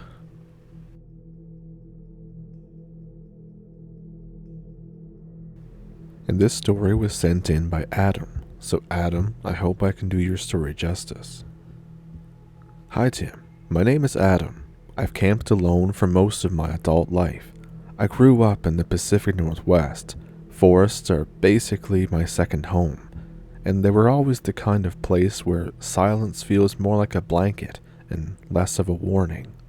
Usually, whenever I camp out, I solo backpack, and I do stay at the designated campsites, although sometimes I kind of go off the beaten path, even though I may not be technically supposed to. And I do try to follow the Boy Scout rule of leave no trace, take everything that's yours, and you leave. So with all that being said, in early September of 2019, I took a few days off work, and I drove toward the Great Bear Rainforest on the coast of British Columbia. Surprisingly, in all of my years of backpacking, I had actually never been there, but I always wanted to see it. The huge cedars seemed somehow different from the ones of home, the endless moss, the untouched coastline. My plan to me was simple, but to others it probably was less than legal. As I said, I know that there's a lot of designated camping spots and designated trails, and they're usually pretty strict about keeping people on those trails. However, I was dumb. I decided that I was better than that, and I could, with my experience, survive 3 nights by myself in the interior, far away from any cabins or any guided trails. So you can already see how absolutely stupid I was, but it gets worse. For reference, I packed light, just a small tent. All of my food was sealed in bear canisters. I had a GPS beacon, and a single-shot flare device that I bought years ago but never actually had to use. I brought this in case something awful happened. Of course, I always brought it with me, but again, I never fired it, and I didn't even expect to need it. So, if you couldn't tell by my decision-making, I was a bit of a risk-taker back then. I wasn't superstitious, I didn't believe in cryptids or the supernatural or really anything. If anything, I had an arrogance about me whenever I would meet other campers.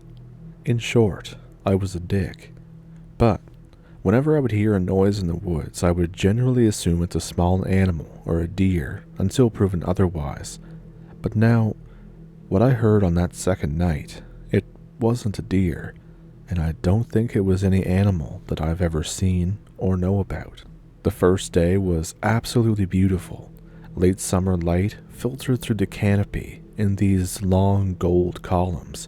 I wish I could have got it on camera. The air smelled like wet cedar and had that forest smell that I love so much. I hiked 10 miles before making camp near a slow-moving stream. The forest was quiet, but in that heavy, ancient way, where sound feels soaked into the moss. Nothing strange happened that night. I slept like an absolute rock. And again, it wasn't until the second day when everything kind of changed. I don't really remember the exact moment, but about an hour into my hike, I heard a whistle deep in the trees. It was high, it was thin, and it kind of rose up at the end, almost like it was waiting for a reply, or a question mark, or like somebody calling a dog. It was 3 notes. I stopped and waited. I thought sometimes, when hikers get lost and they may hear somebody coming nearby, they whistle to them for help. But I stopped and waited, seeing if it was going to happen again. But the forest stayed silent. And then a minute later, the whistle came again. The same pitch, the same rhythm. But this time, it was closer. A lot closer. A human call, a bird call, can crack and shift. It echoes weirdly in the trees. But this whistle was exact. It felt mechanical or rehearsed. But I called out nonetheless. Is anyone out there? Hello, do you need help? Are you hurt? Are you injured? But I was only met with silence. A few minutes later, I reminded myself to try and not be paranoid or anything. The more I thought about it while walking, the more it felt odd to me. All of the thoughts went through my head. Was somebody actually lost? Was it a prank? Were people hiding in the trees and laughing at me whenever I was looking around for the source of the whistle? and as I was walking, another hour had passed. The forest began to seem heavier, like the air itself grew dense, damp, and still. And then, that whistle came again, further away this time, way behind me. I told myself that it was just echoing in the valley, but that was the last moment of peace that I ever had on that trip. It was at that point that I realized it was the late afternoon, that I wasn't going to make the designated camp spot before nightfall, so I had to camp off the trail. I managed to get pretty far off the trail so I wouldn't be seen. It was a small clearing with a rotting log and a soft bed of moss. There was the distant sound of running water, which made enough noise to be comforting, but I figured if anything was approaching, I would be able to hear it no problem. And it was no time after I ate and that I cleaned up that the night was coming. Dusk was already well on its way. And then, as I got in my tent, I realized that the forest had gone quiet. No insects, no frogs, not even the distant call of owls. Not only that, the sound of the water that I had been hearing this whole time disappeared. It felt like the woods were holding their breath. Despite all of this, I still managed to get to sleep. But then I was woken up at around 1:30 or so. Not sure why, but then I heard it. Soft, deliberate footsteps. They weren't heavy like a moose or padding like a bear. These were slow, bipedal, deliberate footsteps. They were circling my campsite. After each step, there would be a pause. I held my breath, listening. The steps weren't cautious. They weren't probing. These steps felt curious, like someone was pacing around, studying the tent from different angles, trying to figure out what it was. I grabbed my flashlight, and I hit the tent wall with the back of my hand, shouting, "Hey, back off. I'm only here for the night." The footsteps stopped. The forest fell silent again. After a full minute, these footsteps resumed, but farther away, almost retreating into the woods. Of course, I laid there awake for the rest of the night. At the ass crack of dawn, I packed up as fast as I could. The whole time, I felt watched. The forest didn't really return to its natural, noisy state. It still looked the same as always, but something in it felt wrong. Like the silence wasn't natural. Like it was being maintained by the presence of something being there. Not by an animal, either. As I got moving again, admittedly I was tired. I hadn't slept a lot. But then I saw something. Boot prints in the muddy section of the trail. But these boot prints weren't mine. These footprints were spaced strangely. They were far apart, as if whoever had made them was taking long, loping strides. And they never veered off the trail. They always went straight ahead, almost like a deliberate straight line, and then suddenly stopped in a patch of moss. There were no return prints, no continuation. It was like whoever had made them, this person, had just vanished, disappeared. That's when I decided that I was going to cut this trip short. I had had enough, but since it was already in the afternoon, I knew I'd have to stay the night one more time, and that I would head out as early as possible the next morning. Of course, once again, that means I didn't camp in a designated spot. I camped a very safe distance from the trail, a place where I thought that nobody would find me. It was far from any soft earth that might show tracks. This time, I built a small fire, which made me feel better. The light pushed back some of the darkness, and then, at around 11 p.m., everything went sideways. I heard that whistle again, but this time, it didn't echo through the forest like before. It came from just outside my campsite, just outside the edge of the fire. Those same 3 notes, perfect, unchanging, mechanical. I froze. I shivered on my whole body. The whistle came again, closer, and then again, closer still. And then something stepped into the firelight. At first, I thought it was a person. It was tall and gaunt. Long legs, long arms, long fingers. Everything was wrong. So wrong. Its clothes looked off, like they didn't fit the shape beneath.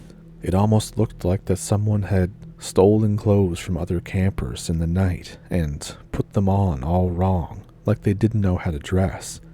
And then, the face. The face didn't look right. The eyes were too large, too dark. The jaw looked dislocated or unhinged. It was kind of slack, almost like it wasn't connected properly, or the person didn't know how to close their mouth. All the skin seemed stretched too tight, like it had been put on like a costume. It watched me, its head tilted like it was studying me. And then it opened its mouth and said something. It said my name. Not perfectly, not in like a human voice. It was like someone was just learning how to pronounce it. It came out like, ah, damn. The way it said it made the hair on my arms and neck stand straight up. I didn't move. I couldn't. The thing slowly crouched down, its limbs bending at all the wrong angles. It put one hand on the forest floor, a hand with fingers that ended too sharply. Then it tilted its head again and repeated softly, Adam, like it was practicing. I don't remember pulling the flare gun from my bag. I don't remember aiming. I just remember the red flash lighting up the whole clearing. The thing didn't scream. It didn't run.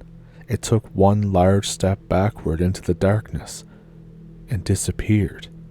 The moment its body passed beyond the firelight, it was gone. It was just gone. I knew at that very moment I couldn't wait until morning. I packed what I could carry, and I left everything else. My GPS had told me that there was a road that was 8 miles through thick forest, but I didn't care. I didn't even know if this road was used. I just had to get there. For hours, I walked in the pitch black, and behind me, always behind me, was that effing whistle. Sometimes close, sometimes far, sometimes on both sides at once. Once, I heard my name again, drawn out, broken, and wrong. It never came running at me. It never came crashing through the brush, but the presence and the heaviness was always there, following, and I felt like it was learning. When dawn finally came, the forest changed. The sound of birds returned. The air felt lighter, not staticky, not suffocating. I reached this road around noon. I collapsed and didn't move for 20 minutes. I was exhausted. A forest ranger eventually found me. When they asked what happened, I just said that I ran into a bear. I've never been back to that forest, and I swear that sometimes on quiet nights, in my dreams, I hear that whistle again, those same 3 notes, practicing and waiting. I'm never returning there, never going back there, and I don't much solo hike or backpack anymore. So thank you to Adam for sending that story in. I really hope I could do your story justice.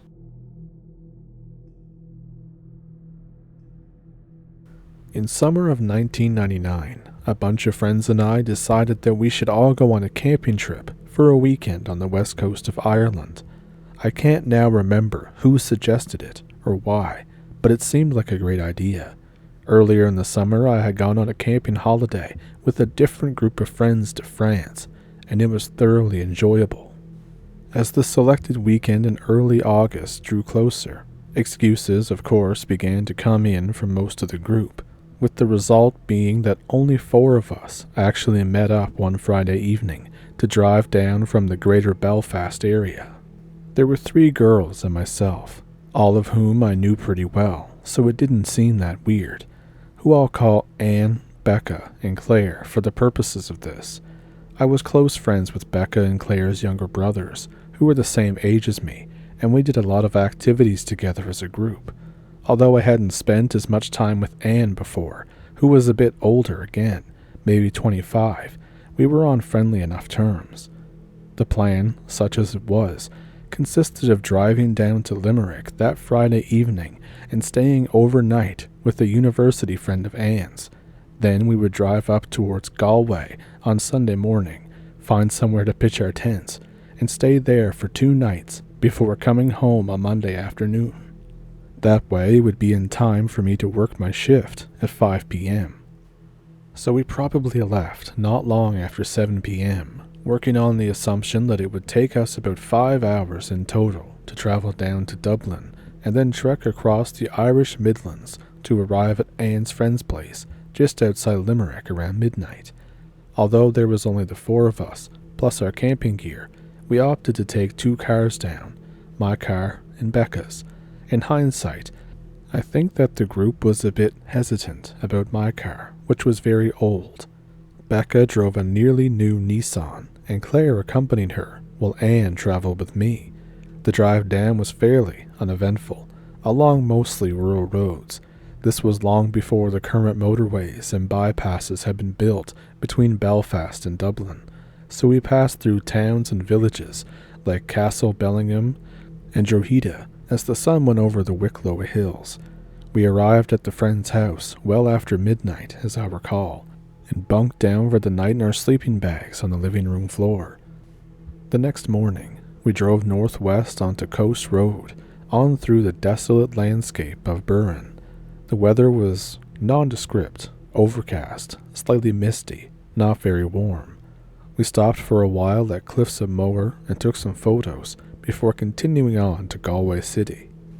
It was now mid-afternoon, and we still had no clear idea of where we'd spend the night. We had been pretty sure that in a touristy area like Galway, we'd easily find a backpacker campsite somewhere, but we hadn't seen anything on the way in. This was before mobile phones or really easy internet access, but rather than go find a tourist information office, we optimistically decided to press on and try the road running westway from the city alongside the northern shore of Galway Bay. We found several caravan sites just past Salt Hill, but they were mostly holiday parks for static caravans, and the site wardens told us that there was nowhere to pitch our tents. After trying a few of these sites with no success, we realized that they really just didn't want a group of teenagers getting up to all sorts of stuff on a site which mainly seemed to cater for families and retirees. So, we were a bit stuck. We stopped again at a petrol station not far past the village of Spittle, now about 10 miles out from Galway City, and we had a bit of a conference. It was suggested that maybe we should just drive home. We didn't have a lot of money, so even renting rooms at a cheap hotel or guest house was beyond our means, if we could even find a place willing to take a guy and 3 girls. And anyway, it kind of defeated the point of coming all this way. We wanted fresh air and open spaces, not pink frilly cushion slips, a 10 p.m. curfew, and a lingering smell of cabbage. We could have stayed home if we wanted all that. But we had noticed that there were a few signs along the main road pointing down small side roads to the beach. Maybe wild camping was the solution. We set off again back the way we'd come. At random, I selected one of these signposted side roads and pulled in. I bumped along a single-track road for a quarter mile, with Becca following in her car. There were a few houses on either side of the road at first, but after that, there were only rough fields and dry stone walls. The road finished at a small car park/turning area.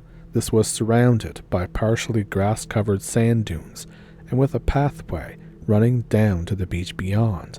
There were a couple of other cars parked, and there was also an official-looking sign that said, "No camping." But we could see a blackened ring of stones up on the grass verge, which was plainly used for campfires, so we decided to go ahead and chance it. We both set our tents up, a red and navy 3-man dome tent for me, and a yellow and gray ridge tent for the girls, and then hammered in a windbreak around the ad hoc campfire area to claim the territory. Kind of. We went back up the road to the petrol station that we stopped at earlier, which had quite a large general store attached to it, and importantly, customer toilets. We bought some provisions, including a couple of cans of hot dogs, some rolls for dinner, a fire log, and some wood fuel to build a campfire once it got dark. By the time we got back, the other cars had gone, and we now had the whole place to ourselves. It took a while to get everything out and light the Coleman stove, as there was a fairly cool sea breeze coming in over the dunes. Although it was early August, we had to put coats and sweatshirts on, as it really wasn't all that warm. But by the time the darkness fell, we had dinner cooking, and it was all good. We could hear the waves lapping against the rocks by the shore, and could just about make out the lights on the far side of the bay, as well as the lights of Galway City brightening the sky to the east. From time to time, a car would come down the narrow road and arrive to the turning circle, but then just keep going and drive back up the way it came. We assumed that they were kids just like us, looking for somewhere to park up on a Saturday night. We were slightly on the alert each time we saw headlights approaching, in case it was the police coming to move us on, but it was fine. Eventually, we ran out of things to talk about, and we were getting pretty tired after another long day. Around 11 p.m., we started to pack away the cool box and camping stove and allow the fire to burn down a little. It was dark, but not pitch black. I don't specifically remember there being a moon visible, but there was enough ambient visibility to move around and see things. Now, I'd been content with the original proposal for me to sleep in my own tent, and the 3 girls to sleep in theirs, which was slightly larger, but for some reason, Claire started feeling a bit anxious, and said that she would feel safer if we all slept together in one tent. I felt slightly awkward at this arrangement, but since the others seemed okay with it, and we'd spent the previous night sleeping in the same room anyways, I couldn't really see any harm in it. So, by about 11:30, we'd packed everything away into the cars and tents, and I'd gone into my own tent to get myself dressed for bed. When Claire called across that they were all ready for bed, I crossed over to the girls' tent with my sleeping bag and my maglite torch. I squeezed in beside them. I was in the front of the tent, nearest the door. There was some more chatter for a while before we turned the lamps out and tried to get to sleep. The sandy ground was lumpy under the ground sheet, which wasn't easy to get comfortable. Even though I was tired, I couldn't really sleep, and I didn't want to disturb the others by moving around in my sleeping bag. We heard at least one more car approach, turn, and then leave again. Otherwise, everything was pretty quiet. Maybe about an hour after we'd turned out the lights, I heard another car coming down the laneway to the beach.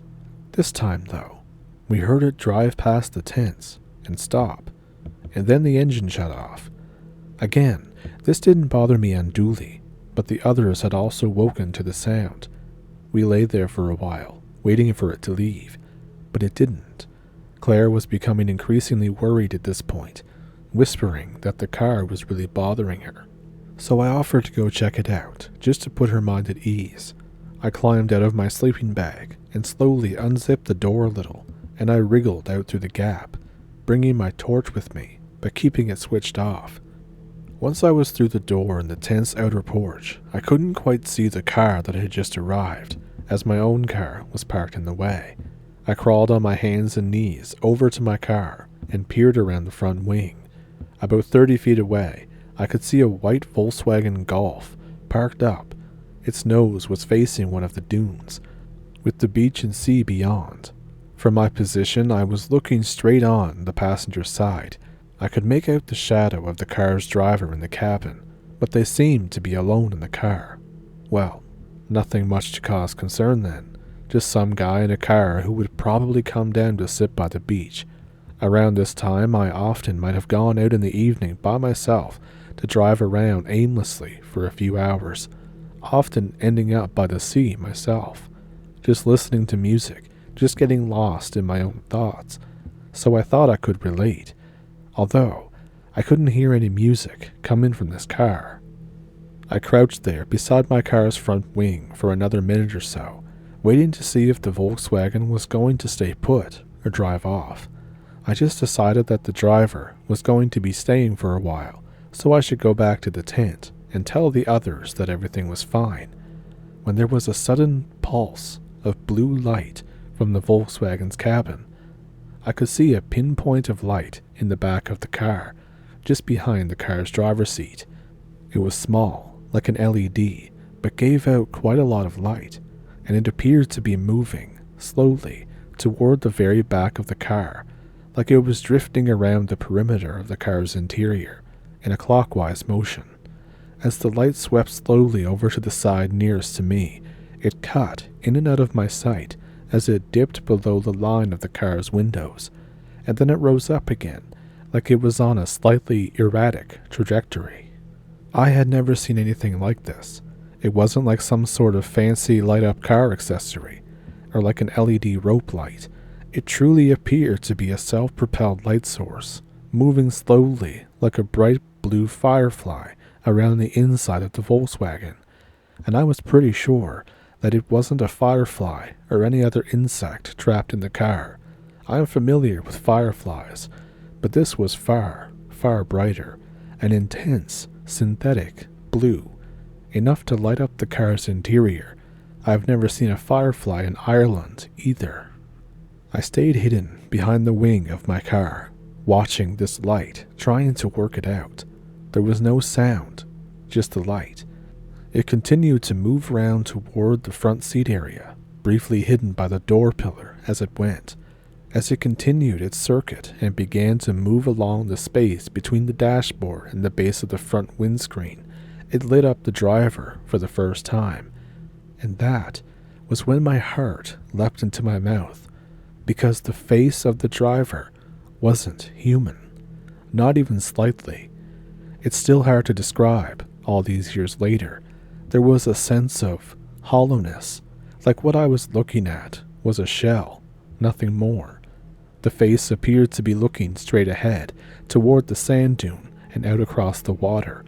I could see an eye socket, large and deep, but no actual eye in it. There was a nose, kind of long and hooked, and a mouth that was more like a jagged scar. The chin was long and pointed, and also hooked forward, but the proportions were all wrong. The distances from one feature to the other didn't match actual human dimensions. I didn't know what I was even looking at. I couldn't see an ear at the side, nor could I discern any hair, although possibly the figure in the driver's seat was wearing a hat, or maybe a cap of some description. But there was this feeling of total wrongness that swept over me, and not just what I was looking at was wrong, but that I was wrong to be there. I should not be witnessing this. I wanted to look away. I wanted to run away, but, cliché though it is, I felt rooted to this spot, not held by some sort of external force or anything. I just couldn't seem to get my thoughts in order to issue a clear instruction to my legs. So I kept watching, still hidden, still clutching my mag light. The blue light moved on around, out of sight as it was blocked by the body of the driver, before reappearing once again in the back of the car, repeating its clockwise circle, and still moving up and down, ever so slightly as it went. It seemed to have a mind of its own. Thinking back, I'm reminded of the small alien robot creatures in the film, Batteries Not Included, and how they moved. Again, the light swept around to the front of the car, and again I saw the driver, the same face, still apparently looking forward to it. The light passed on round like a lighthouse beam, illuminating and then vanishing. It did this another 2 or 3 times. I reckon it must have taken about 15 to 20 seconds to complete each circuit of the Volkswagen's interior, and then, without warning, the light vanished, and everything went dark again. but only for a few seconds. The sand dune in front of the Volkswagen lit up, piercing, bright in the darkness, and then off again, and on again, and then off again.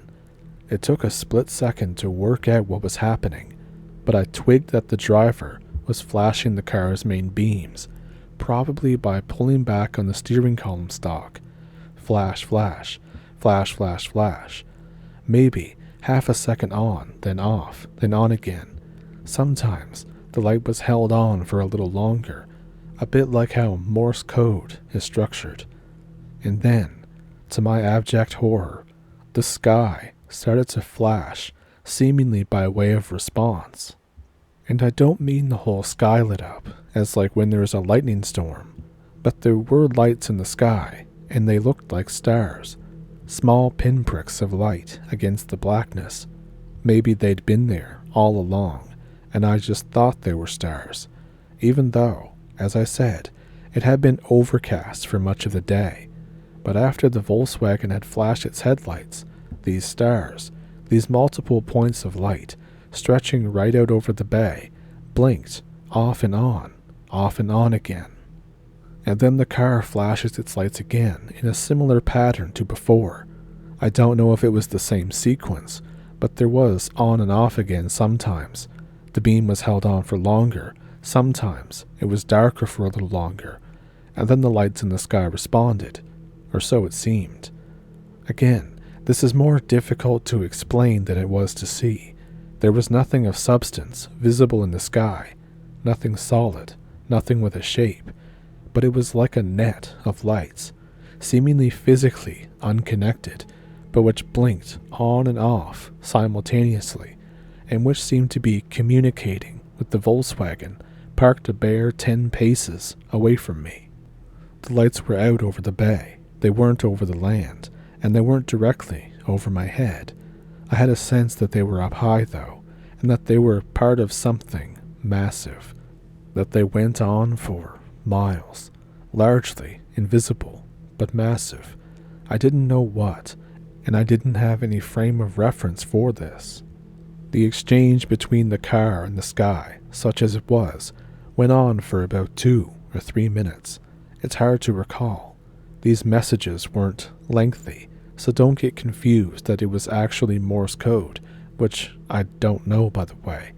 They were maybe only 6 or 7 flashes each time, varying durations. Then the lights in the sky vanished, without warning. The Volkswagen's engine cranked and started.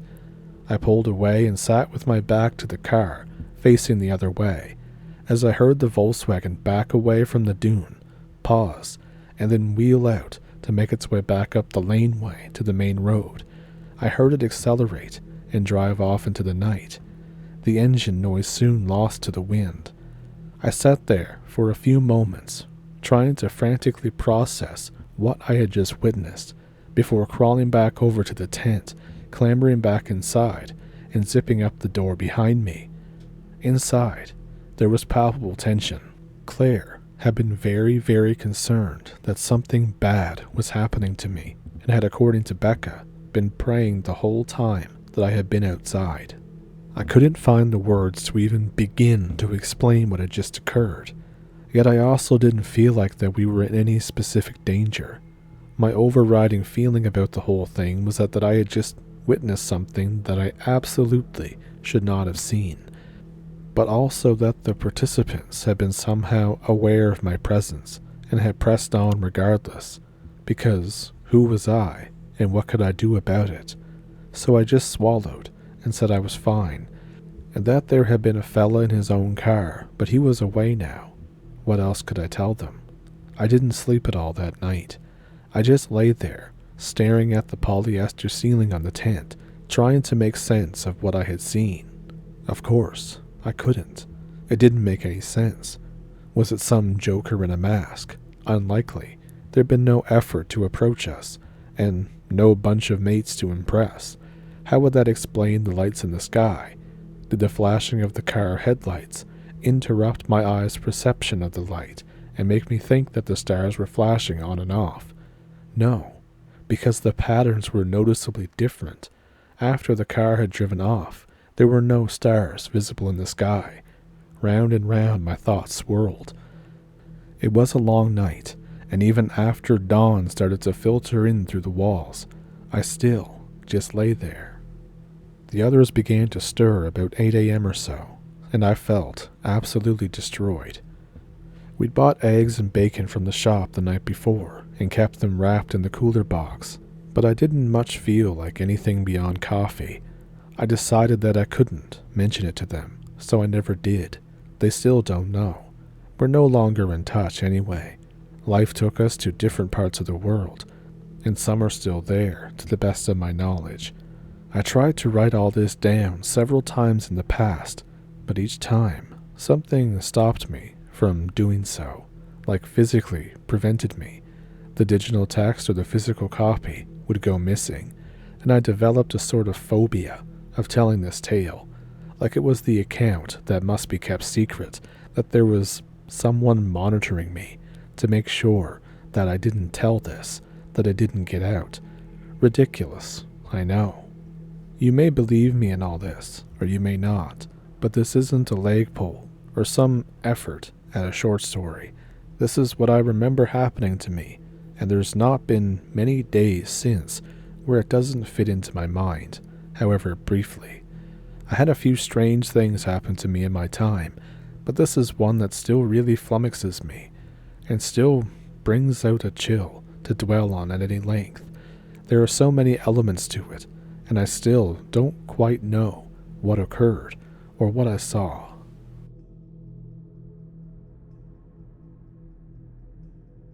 So I want to start by saying that most people who camp alone in the American West will tell you some variation of the same thing. It's not always the silence that gets to you. It's the almost silence.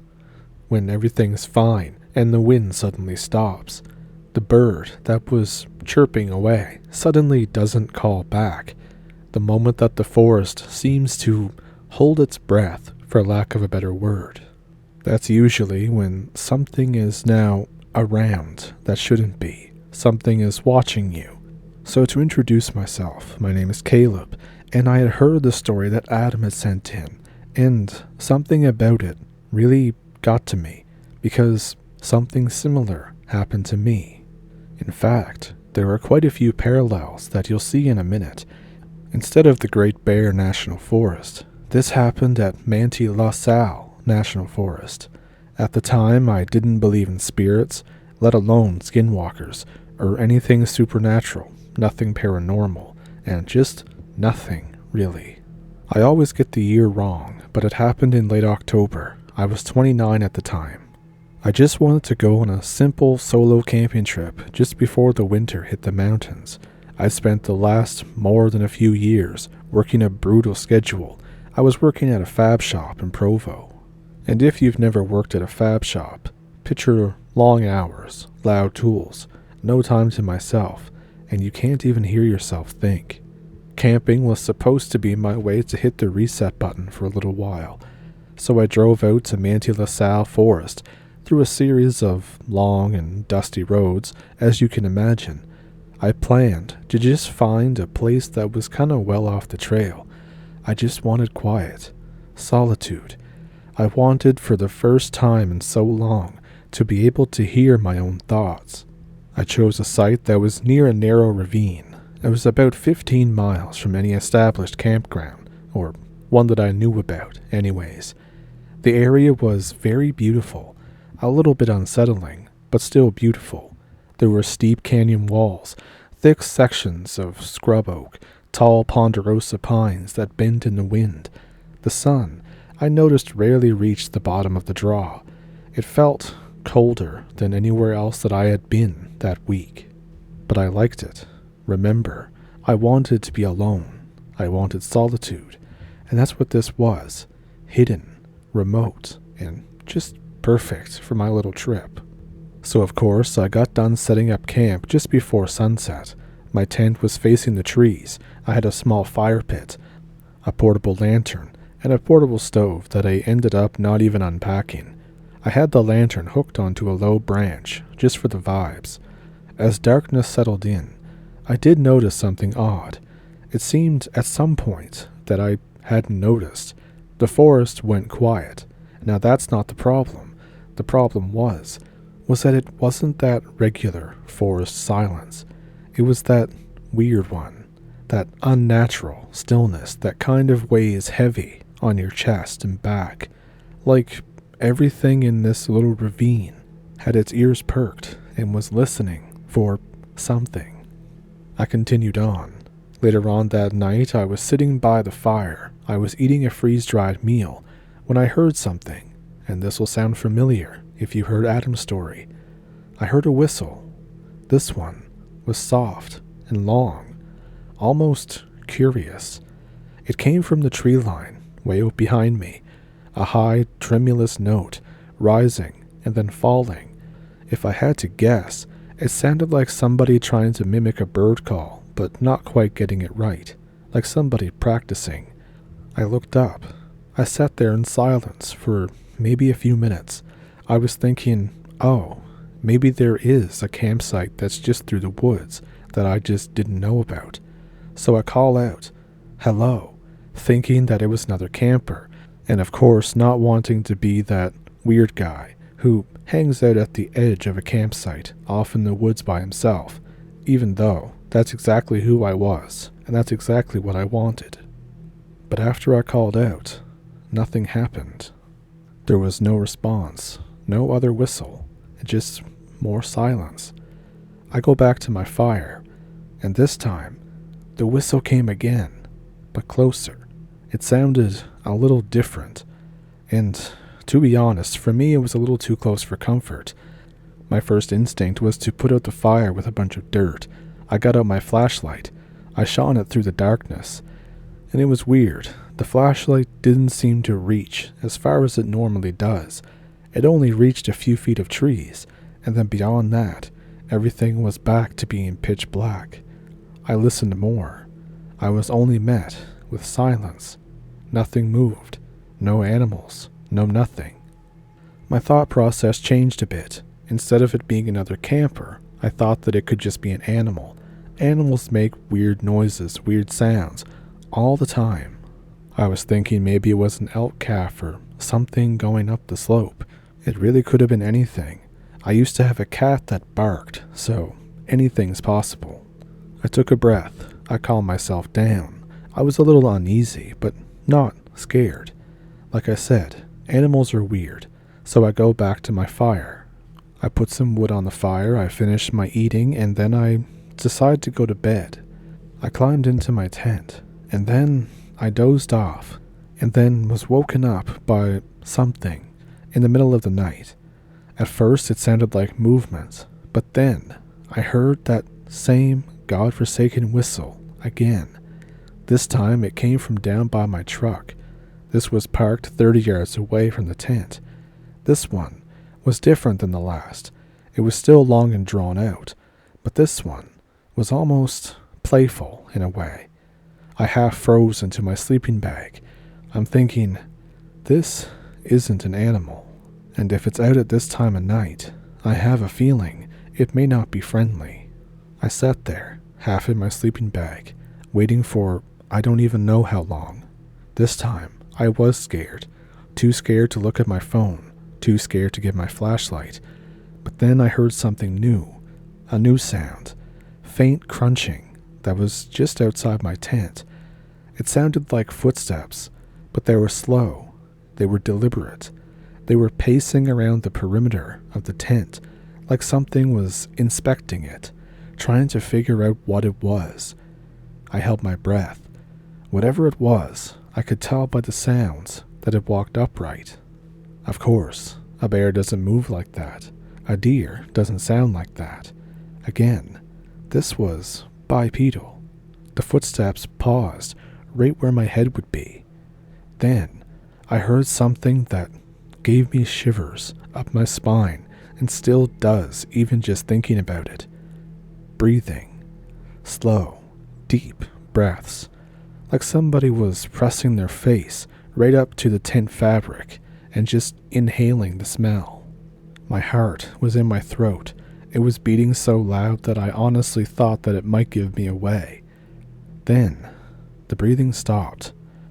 About 30 seconds later came a soft tap, tap, tap on the nylon wall of the tent. I nearly blurted out.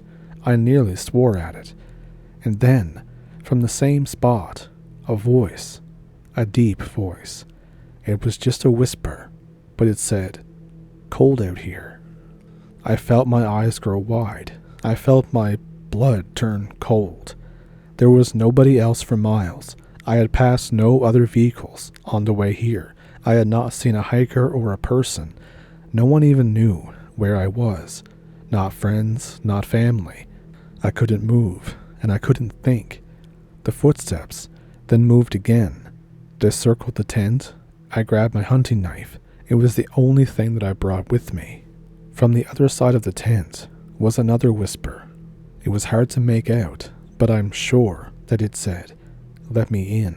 But the whisper was all wrong. It sounded like someone trying to talk with a broken voice box. I sat there, still, perfectly still. After a long moment, the footsteps faded off into the trees.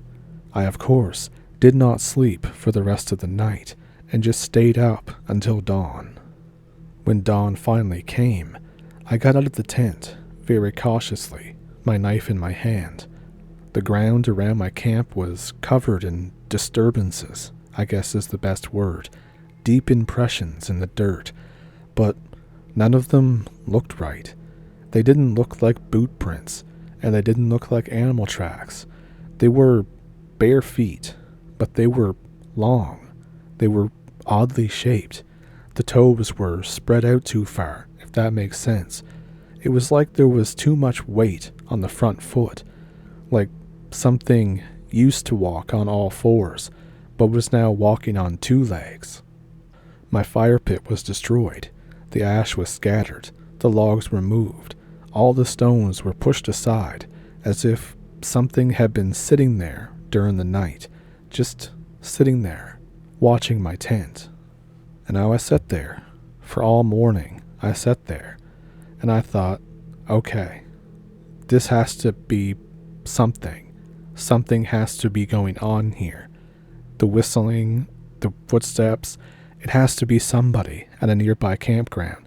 Even if I didn't see them, they might be just in the woods. Maybe it was a hunter, a crazy person out in the park, just somebody pulling a prank. But even while I lied to myself, there was a part of me that still remembered that voice. So there was that part of me that knew better. But against my better judgment, I stayed. I didn't really do a lot during the day this time. I just sat there by the camp, not knowing what to do. And before I knew it, sundown was coming again. And right around the same time, everything went quiet again. No wind and no insects. The whole forest just held its breath. I added more wood to the fire, trying to make it as big as I could, and I just tried to mentally keep busy. And I sure as hell didn't want to go to bed because I felt vulnerable in my tent now. At around 10:30 p.m. or so, from somewhere off deep in the ravine, I heard another sound that I still have nightmares about. A scream. But it wasn't a human scream. It wasn't even anything trying to mimic a human. But the intention sounded all the same. It sounded like the pitch of somebody screaming for help. But again, it was very animalistic. The tone was wrong. Everything was twisted. And the scream stretched and stretched. It didn't end. There was no stopping for a breath. It would just go and then cut off mid-note. At this point, I thought, all right, F it, screw it, I'm leaving. I'm done with all of this. I started packing up. I started grabbing my keys.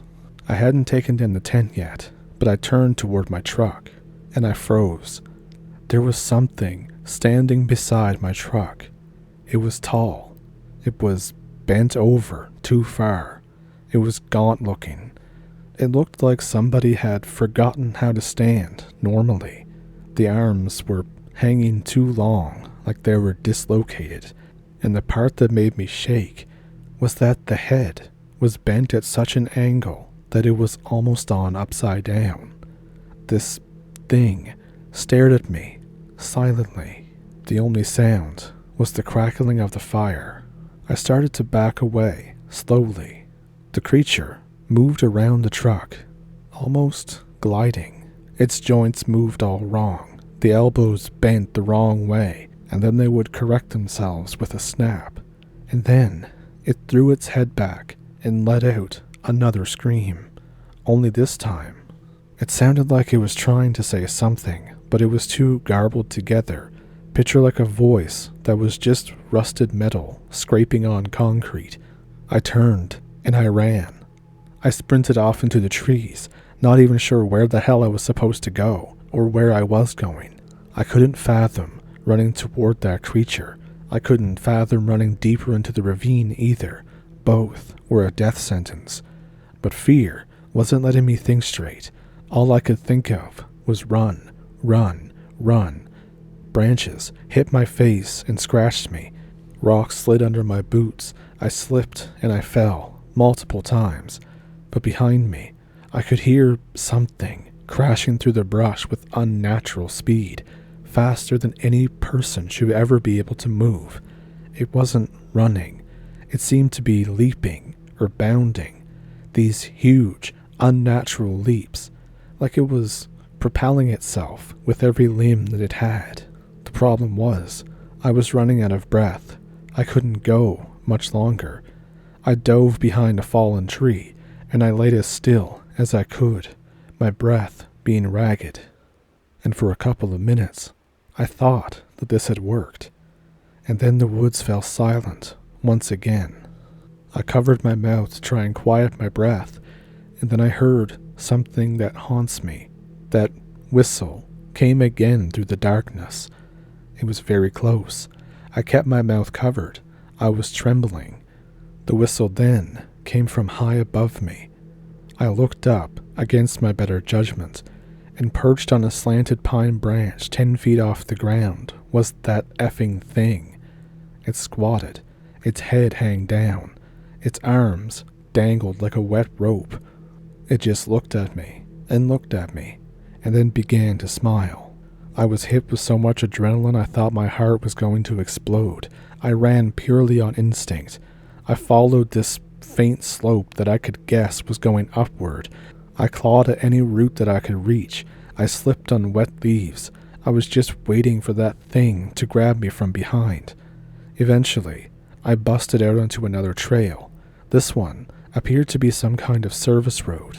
Of course, there was nothing but darkness stretching in both directions. My truck was too far in some direction. I'd never make it. I picked a direction, and I ran, hoping for something, anything, a ranger, another driver, a cabin, something. Behind me, there was only a single sound. No screams, no whistles, no laughter, just footsteps. Those same slow yet bounding, heavy footsteps following me. It seemed to match my pace, to just stay behind me. It never rushed. It never struggled. It never stopped. It just followed me. For what I could gather to be maybe somewhere close to an hour, I ran until my legs basically gave out on me. Those footsteps never stopped. They never got closer, but also never fell too far behind. And then finally, a stroke of luck. Headlights. I'd never been so happy to see something that looked vaguely like my work truck coming around the curve. But there it was, and it almost hit me. The driver was an older man. He slammed on the brakes, jumped out, and grabbed me by the shoulders. He didn't ask any questions. He just said, "What the hell are you doing out here?" But I couldn't speak. I was too out of breath. I was too exhausted, too afraid. I just shook violently and pointed behind me. The man shined his light down the road, but there was nothing down there, just empty gravel. The footsteps had stopped at some point, but the forest was still silent. This guy helped me into his truck. We drove away, and as we drove away, I looked out the rear window, and I swear, for the briefest moment, just barely illuminated by the brake lights, I saw something watching us go and then turn and go back into the trees. After some intense questioning, I was allowed to stay at this building for a night. I think it was a ranger station. The next day, it turned out that the direction that I was running in was actually eventually a dead end, and this guy happened to be doing one of his last rounds for the night. If I had went the other way, it would have taken me eventually to this station, or there's a turnoff where I would go back essentially to where my campground was. I just happened to be very lucky that there was somebody out there that late at night. We went back to my campsite to collect my things, and surprisingly, everything was pristine, was just left as is. Nothing had been tampered with. Of course, they just thought that I had seen a big bear and that everything else was what my mind had made up. And there was a time when I tried to believe that, but I know that that's not the case. I saw something terrifying out there, something that made me never go camping again, that made me never set foot into the woods again. Shortly after this, I moved to a town in California, one with many more people and a lot less woods. I'm never going back there, and if you do, then maybe stay in the campsites. I haven't figured out what it is yet, but there seems to be something at these campsites that seems to stop all this from happening. So thank you to Caleb for sending that in, and I really hope I could do your story justice. In my early 20s, I went through a wandering stage. I had just graduated from college, and I couldn't find a job anywheres. Rather than go a couple $100s into the hole every month paying for rent while searching for a job, I decided to instead pack up what few belongings I owned and head out to see the country. This is something that I can't recommend enough. Stay off the interstates, hop a train from time to time, and hitchhike with no particular destination in mind. It was this kind of aimless wandering that led me to the Pine Barrens of New Jersey. If you've never experienced them, the Pine Barrens are an amazing place. Huge stands of oak and evergreen trees, many older than time itself. These trees grow out of that strange, sickly soil, sugar sand that the locals call it. In the rainy season it forms quicksand, and in the dry season it can still swallow farm machinery whole. Of the few farms that I saw out there, all of them looked like they had seen better days, and many looked like that they had sat untouched for decades. Yet there was something alluring about the place, a sort of ancient secret I was afforded glimpses of in the shadows when the wind stirred the trees, the sort of movement at the edge of your vision that follows you throughout the day but disappears as soon as you turn your head. From time to time, as I hiked down old dusty roads, an old pickup truck or a rusted-out car would bound over a hill toward me. Most times the driver would eye me suspiciously and speed up as they approached. Occasionally, the driver would stop to talk to me for a few minutes. "What are you doing out here?" one old toothless man clad in overalls asked me. "Wandering around, seeing what there is to see, I guess." The old man didn't really like this reply. He spat out a putrid brown stream into the dust. "'Tain't nothing to see around here, least nothing you want to be seeing." When I asked the old man what that meant, he made a guttural, throaty sound. I wasn't sure if he was choking on his tobacco, or he was bothered by the question, but he didn't answer either way. He offered me a ride in his pickup truck back the way I had came into town, but when I declined, he spat in the dirt again and sped off, shaking his head. My eventual plan was to make it to Delaware sometime in that summer and meet up with some extended family there, but I was in no hurry. In truth, I had been in heaven these last few weeks, taking my time, heading south, and exploring anything that caught my eye. I had explored every abandoned building and every cave that I had seen. I had half my weight in power bars in my pack, but over the last 2 months, I had honed my skills at trapping rabbits and gathering wild edibles, sitting up late at night beside my campfire and sleeping beneath the stars. The night sky in an area so devoid of human influence is beyond comparison. But tonight, there were clouds moving in, and the sun was disappearing a lot faster than I had grown accustomed to. Before I knew it, a deep roar of thunder shook the entire valley. I knew that I had better find shelter soon. In the failing sunlight, I could see in the distance some structures at the top of a hill. I ran the half-mile distance, and I was disappointed to see that the ancient house and barn were in terrible shape. The roof of the barn had completely collapsed, and the upper 2 floors of the 3-story house had collapsed into a mangle of ancient wood. Still, the house was my best option, so I made my way toward it as the heavens began to open up. As I'd seen on other properties in the area, this house had a small cemetery in the yard. I ran toward the gaping front door of the dilapidated house, carefully making my way between the headstones. When lightning flashed, I was able to make out the name, Kallikak, on several of the headstones, which the elements hadn't completely erased. When I got inside, the floor was spongy but felt solid enough to hold my weight. I took off my pack and I set it near the door. I caught my breath and I had a look around. The hinges of the front door had long since rusted away, but I was able to fit the door back into the opening enough to hopefully keep the wind and rain out. At the end of one room, there was a stone fireplace and chimney, which was solidly constructed, but I had no wood for a fire. Next to the fireplace was a stairwell. It was full of just rubble and cobwebs. I didn't dare apply my weight to any of those steps, as many of them had rotted to nothing under their own weight. Opposite the front door was an opening to an old kitchen of sorts, but when I tried to approach it, my foot went clean through the floor, and I decided to stay put until the storm blew itself out. The remains of the upper floor did an adequate job of keeping the ground floor dry.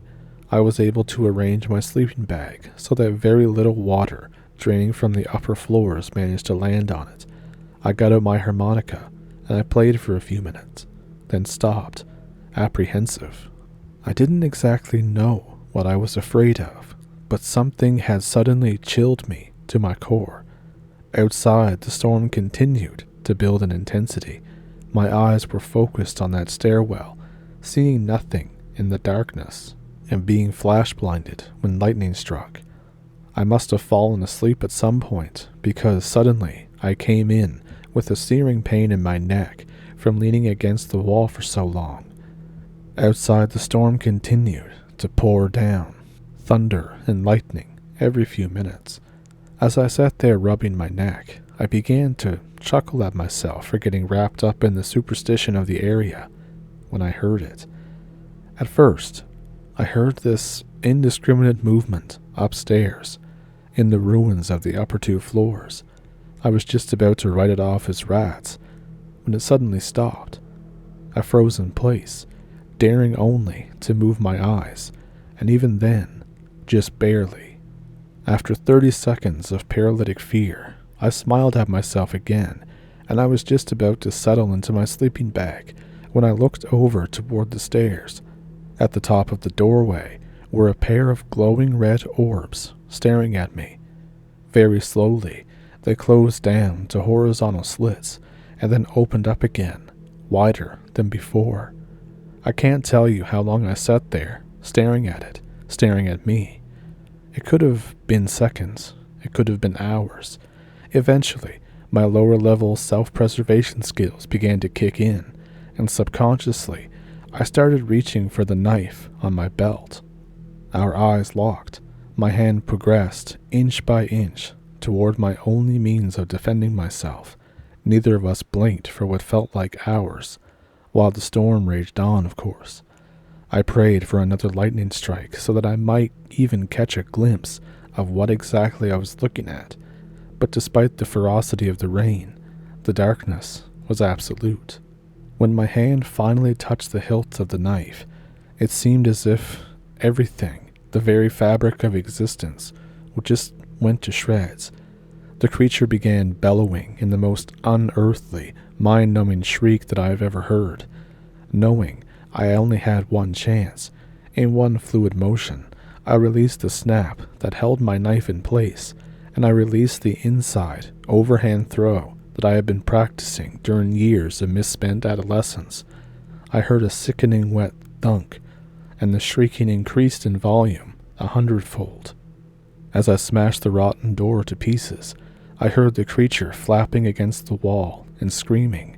Just as I wrenched the remains of the door open, a great flash of lightning struck, and all around the house I saw piles of bones, feathers, and fur. I ran as fast and hard as I've ever run before or since. I ran until my veins pumped acid and my limbs were stone. I couldn't even see where I was going, but I could follow the dirt road by the sounds of the sugar sand slurping roadside debris in the ditches. I didn't care to look over my shoulder. When the sun finally rose, I collapsed in the road, heaving, oblivious to the downpour. I was then suddenly startled awake to the sound of a car horn blaring inches from my head. I leapt to my feet and spun around to see the same old man from yesterday, holding his sides with laughter. When I opened my mouth to speak, he motioned with his thumb to the back of his truck. I climbed in without a word, and he began to drive. The events of the previous night began to replay themselves in my head. What the hell had happened? No matter how many times I considered what I saw, none of it made any sense. As we drove, I realized how far I had ran in the dark. It must have been nearly 10 miles. I was angry with myself for being so terrified by what I thought now to be a dream. That's the only thing that it could have been. I approached from this angle. Everything fit into place when I considered it to be a dream. I'd experienced a false awakening, as I had so many times in the past when experimenting with dream herbs. I had a nightmare. I woke up with adrenaline pumping, and I then abandoned all my gear in an old house. I then suddenly realized that the truck had sat motionless for quite some time, and the old man was turned around in his seat staring at me. I looked up at him, and he grinned. With sickening horror, I realized that we were at the bottom of the hill on which that wretched house sat. I jumped out of the pickup, thanked the old man, who then drove off. I slowly walked up the muddy path that led to this house, trying to compose myself. When I reached the yard, I saw old piles of bones which had shocked me the previous night during the storm. Of course, there were coyotes, foxes in the area, and I had hunted a couple wild turkeys in my day. The critters probably had their dens around here and had been using the house as a windbreak. Inside the house, everything appeared as I had left it. My sleeping bag, my pack, and my harmonica were sitting on the floor, and I could see my knife sticking out of the wall across the room. I packed everything up, put on my backpack, and then I walked over to the stairs and I pulled my knife out of the wall. I was about to return it to the sheath on my belt when I looked at the blade, and I noticed that there was now dried blood and the clump of oily black hair stuck in it. From there, I left. I put as much distance between me and that area as I could, and I eventually ended up in Delaware. Of course, I never told any of them about what happened in the Pine Barrens. This is by far the scariest thing that's ever happened to me as an adult. I was born and raised in a tiny little mountain town in northern California that no one's ever really heard of. It's called Pollock Pines. I was born in 1966. My parents owned the only pharmacy there, and it was a great place to grow up. Times were, of course, different then. If your kids wanted to go out and play, you told them just to be back by dinner. We were allowed to fish, allowed to explore the woods, the whole bit. It was a great place to grow up, like I said. I was heavily involved in the outdoors and the Boy Scouts, and Eagle Scouts, the fourth one in my town. Entire summers were spent on camp staff, or backpacking with friends, or with scouts. I was not a stranger to the outdoors. I graduated high school in the next largest town over, Placerville, about a 20-minute drive on HI-50. In 1985, I joined the Navy. I have lots of adventures. I see the world. I see most of the country. Yada yada yada, you get the picture. And I got stationed in 1994 at Travis AFB for a couple years, which is cool because it's only 3 hours or so from home in my Scrambler. A couple of years previously, a chain pharmacy had moved into town, and my father, seeing the writing on the wall, sold his pharmacy to stock them, as well as taking a job as one of their pharmacists. This was a good move on the chain store's part. A small town of 3,000 people get protective of their people. Mom and Dad used some of the proceeds of the sale of the store to buy 40 acres in the middle of nowhere, no power, no phone, and a couple of unpermitted barns. One was converted to housing. It was some very nice land. It has a seasonal creek and a big catfish pond, all on the southern slope. It's a really great piece of property. It was bordered on 3 sides by a national forest, Sierra Nevada, and on one side by the local lumber company, which used to be Michigan Cow, but it's called something else now. Up north of the property are 2 popular fishing reservoirs, Ice House and Loon Lake, where water is made more accessible for Los Angeles and surrounding areas to steal. South of the property, the American River flows year-round, occasionally washing the highway out when it gets all antsy. My parents had big plans on making this their new home.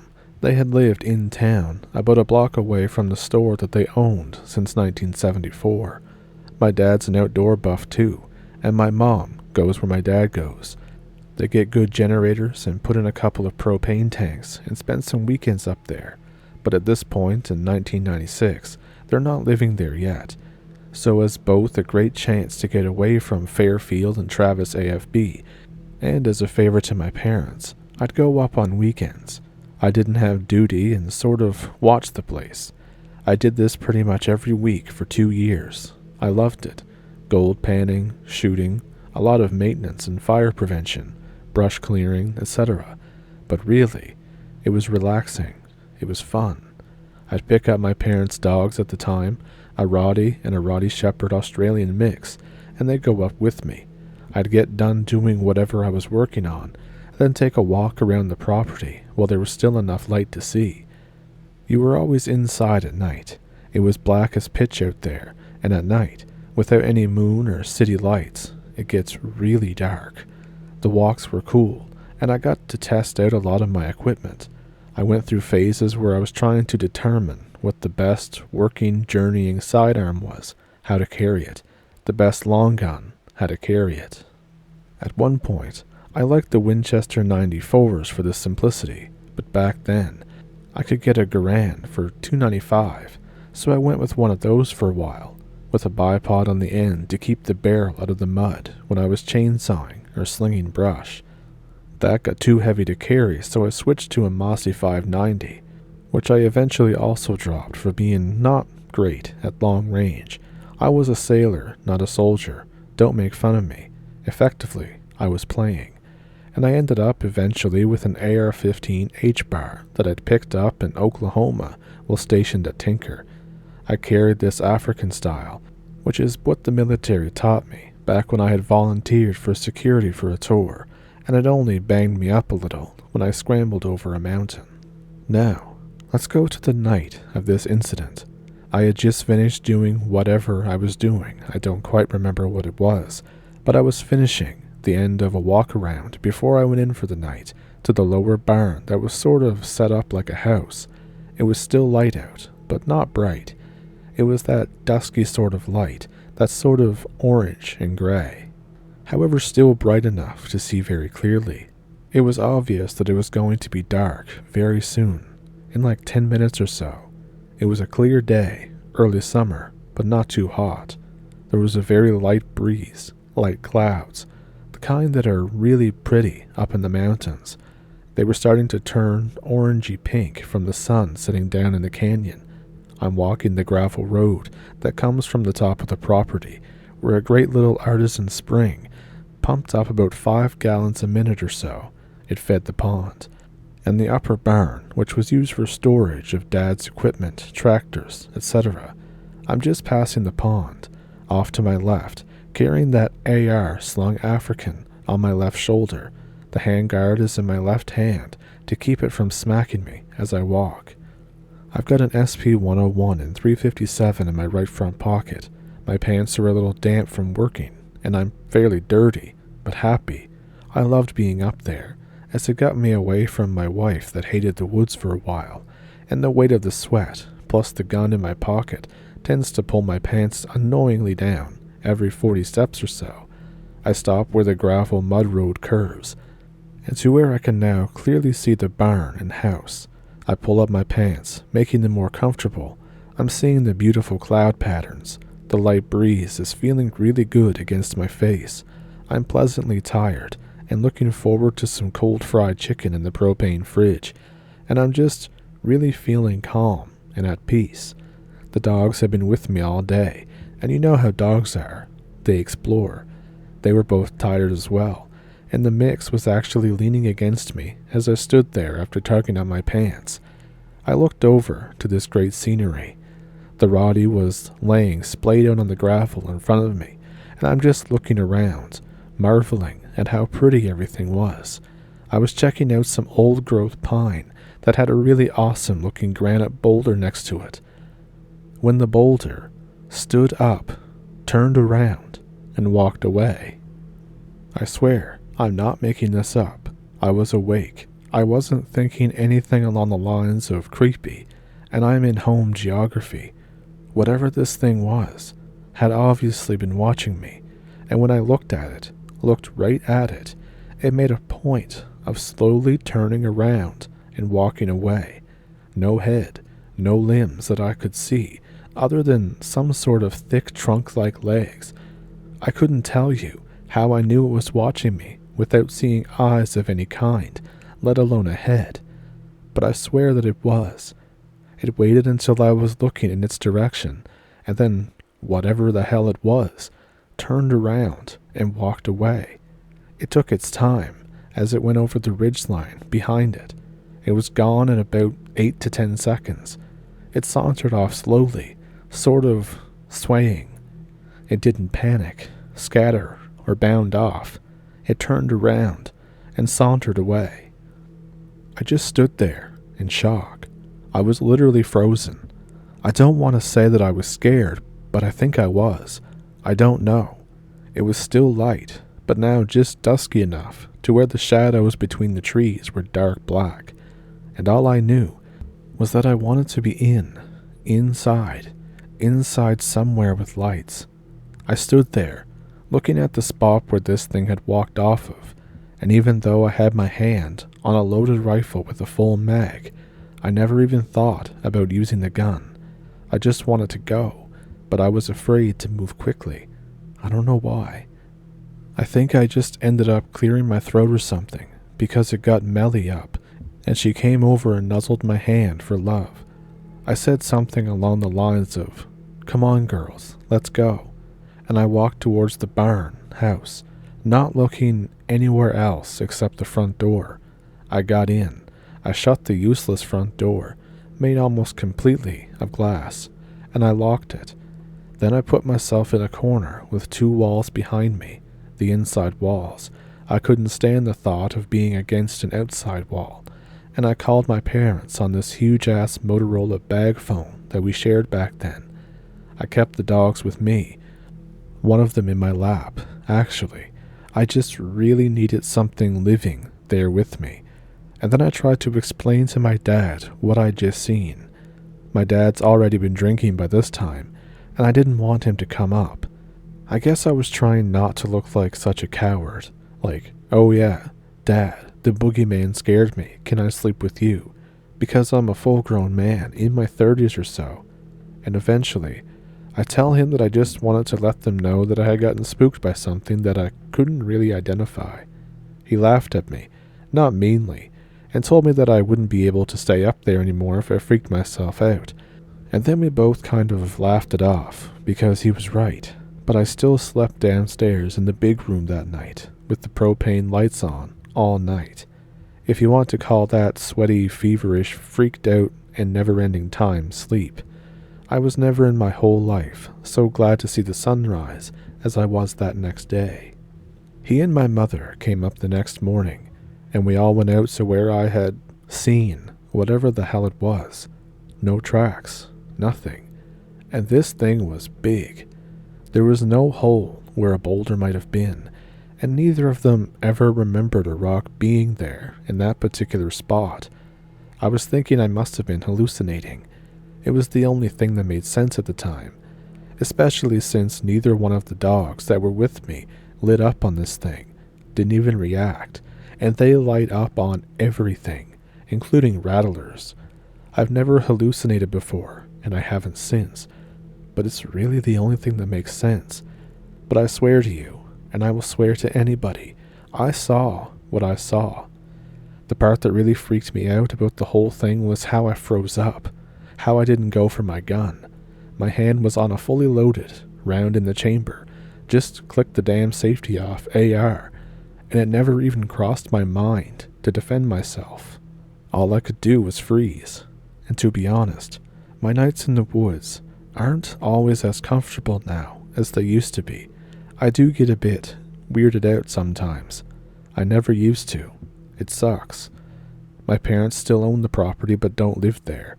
They just kinda got too old for it. Mom is 80 and Dad is almost there. And still working, mind you. Mom never got creeped out up there. She was inside when it was dark and went to sleep to save gas. She got up when it got light. Dad had to make the 30 to 40 minute one-way drive back and forth between work and the property, coming home late at night. And he's told me that he's also saw some weird things up there, that he's gotten weirded out before.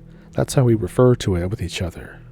I sometimes don't know if he's just trying to make me feel better, but I feel I've given enough information out on this that anybody familiar with the area of the woods could almost figure out who I am. It really is a small town, even to this day.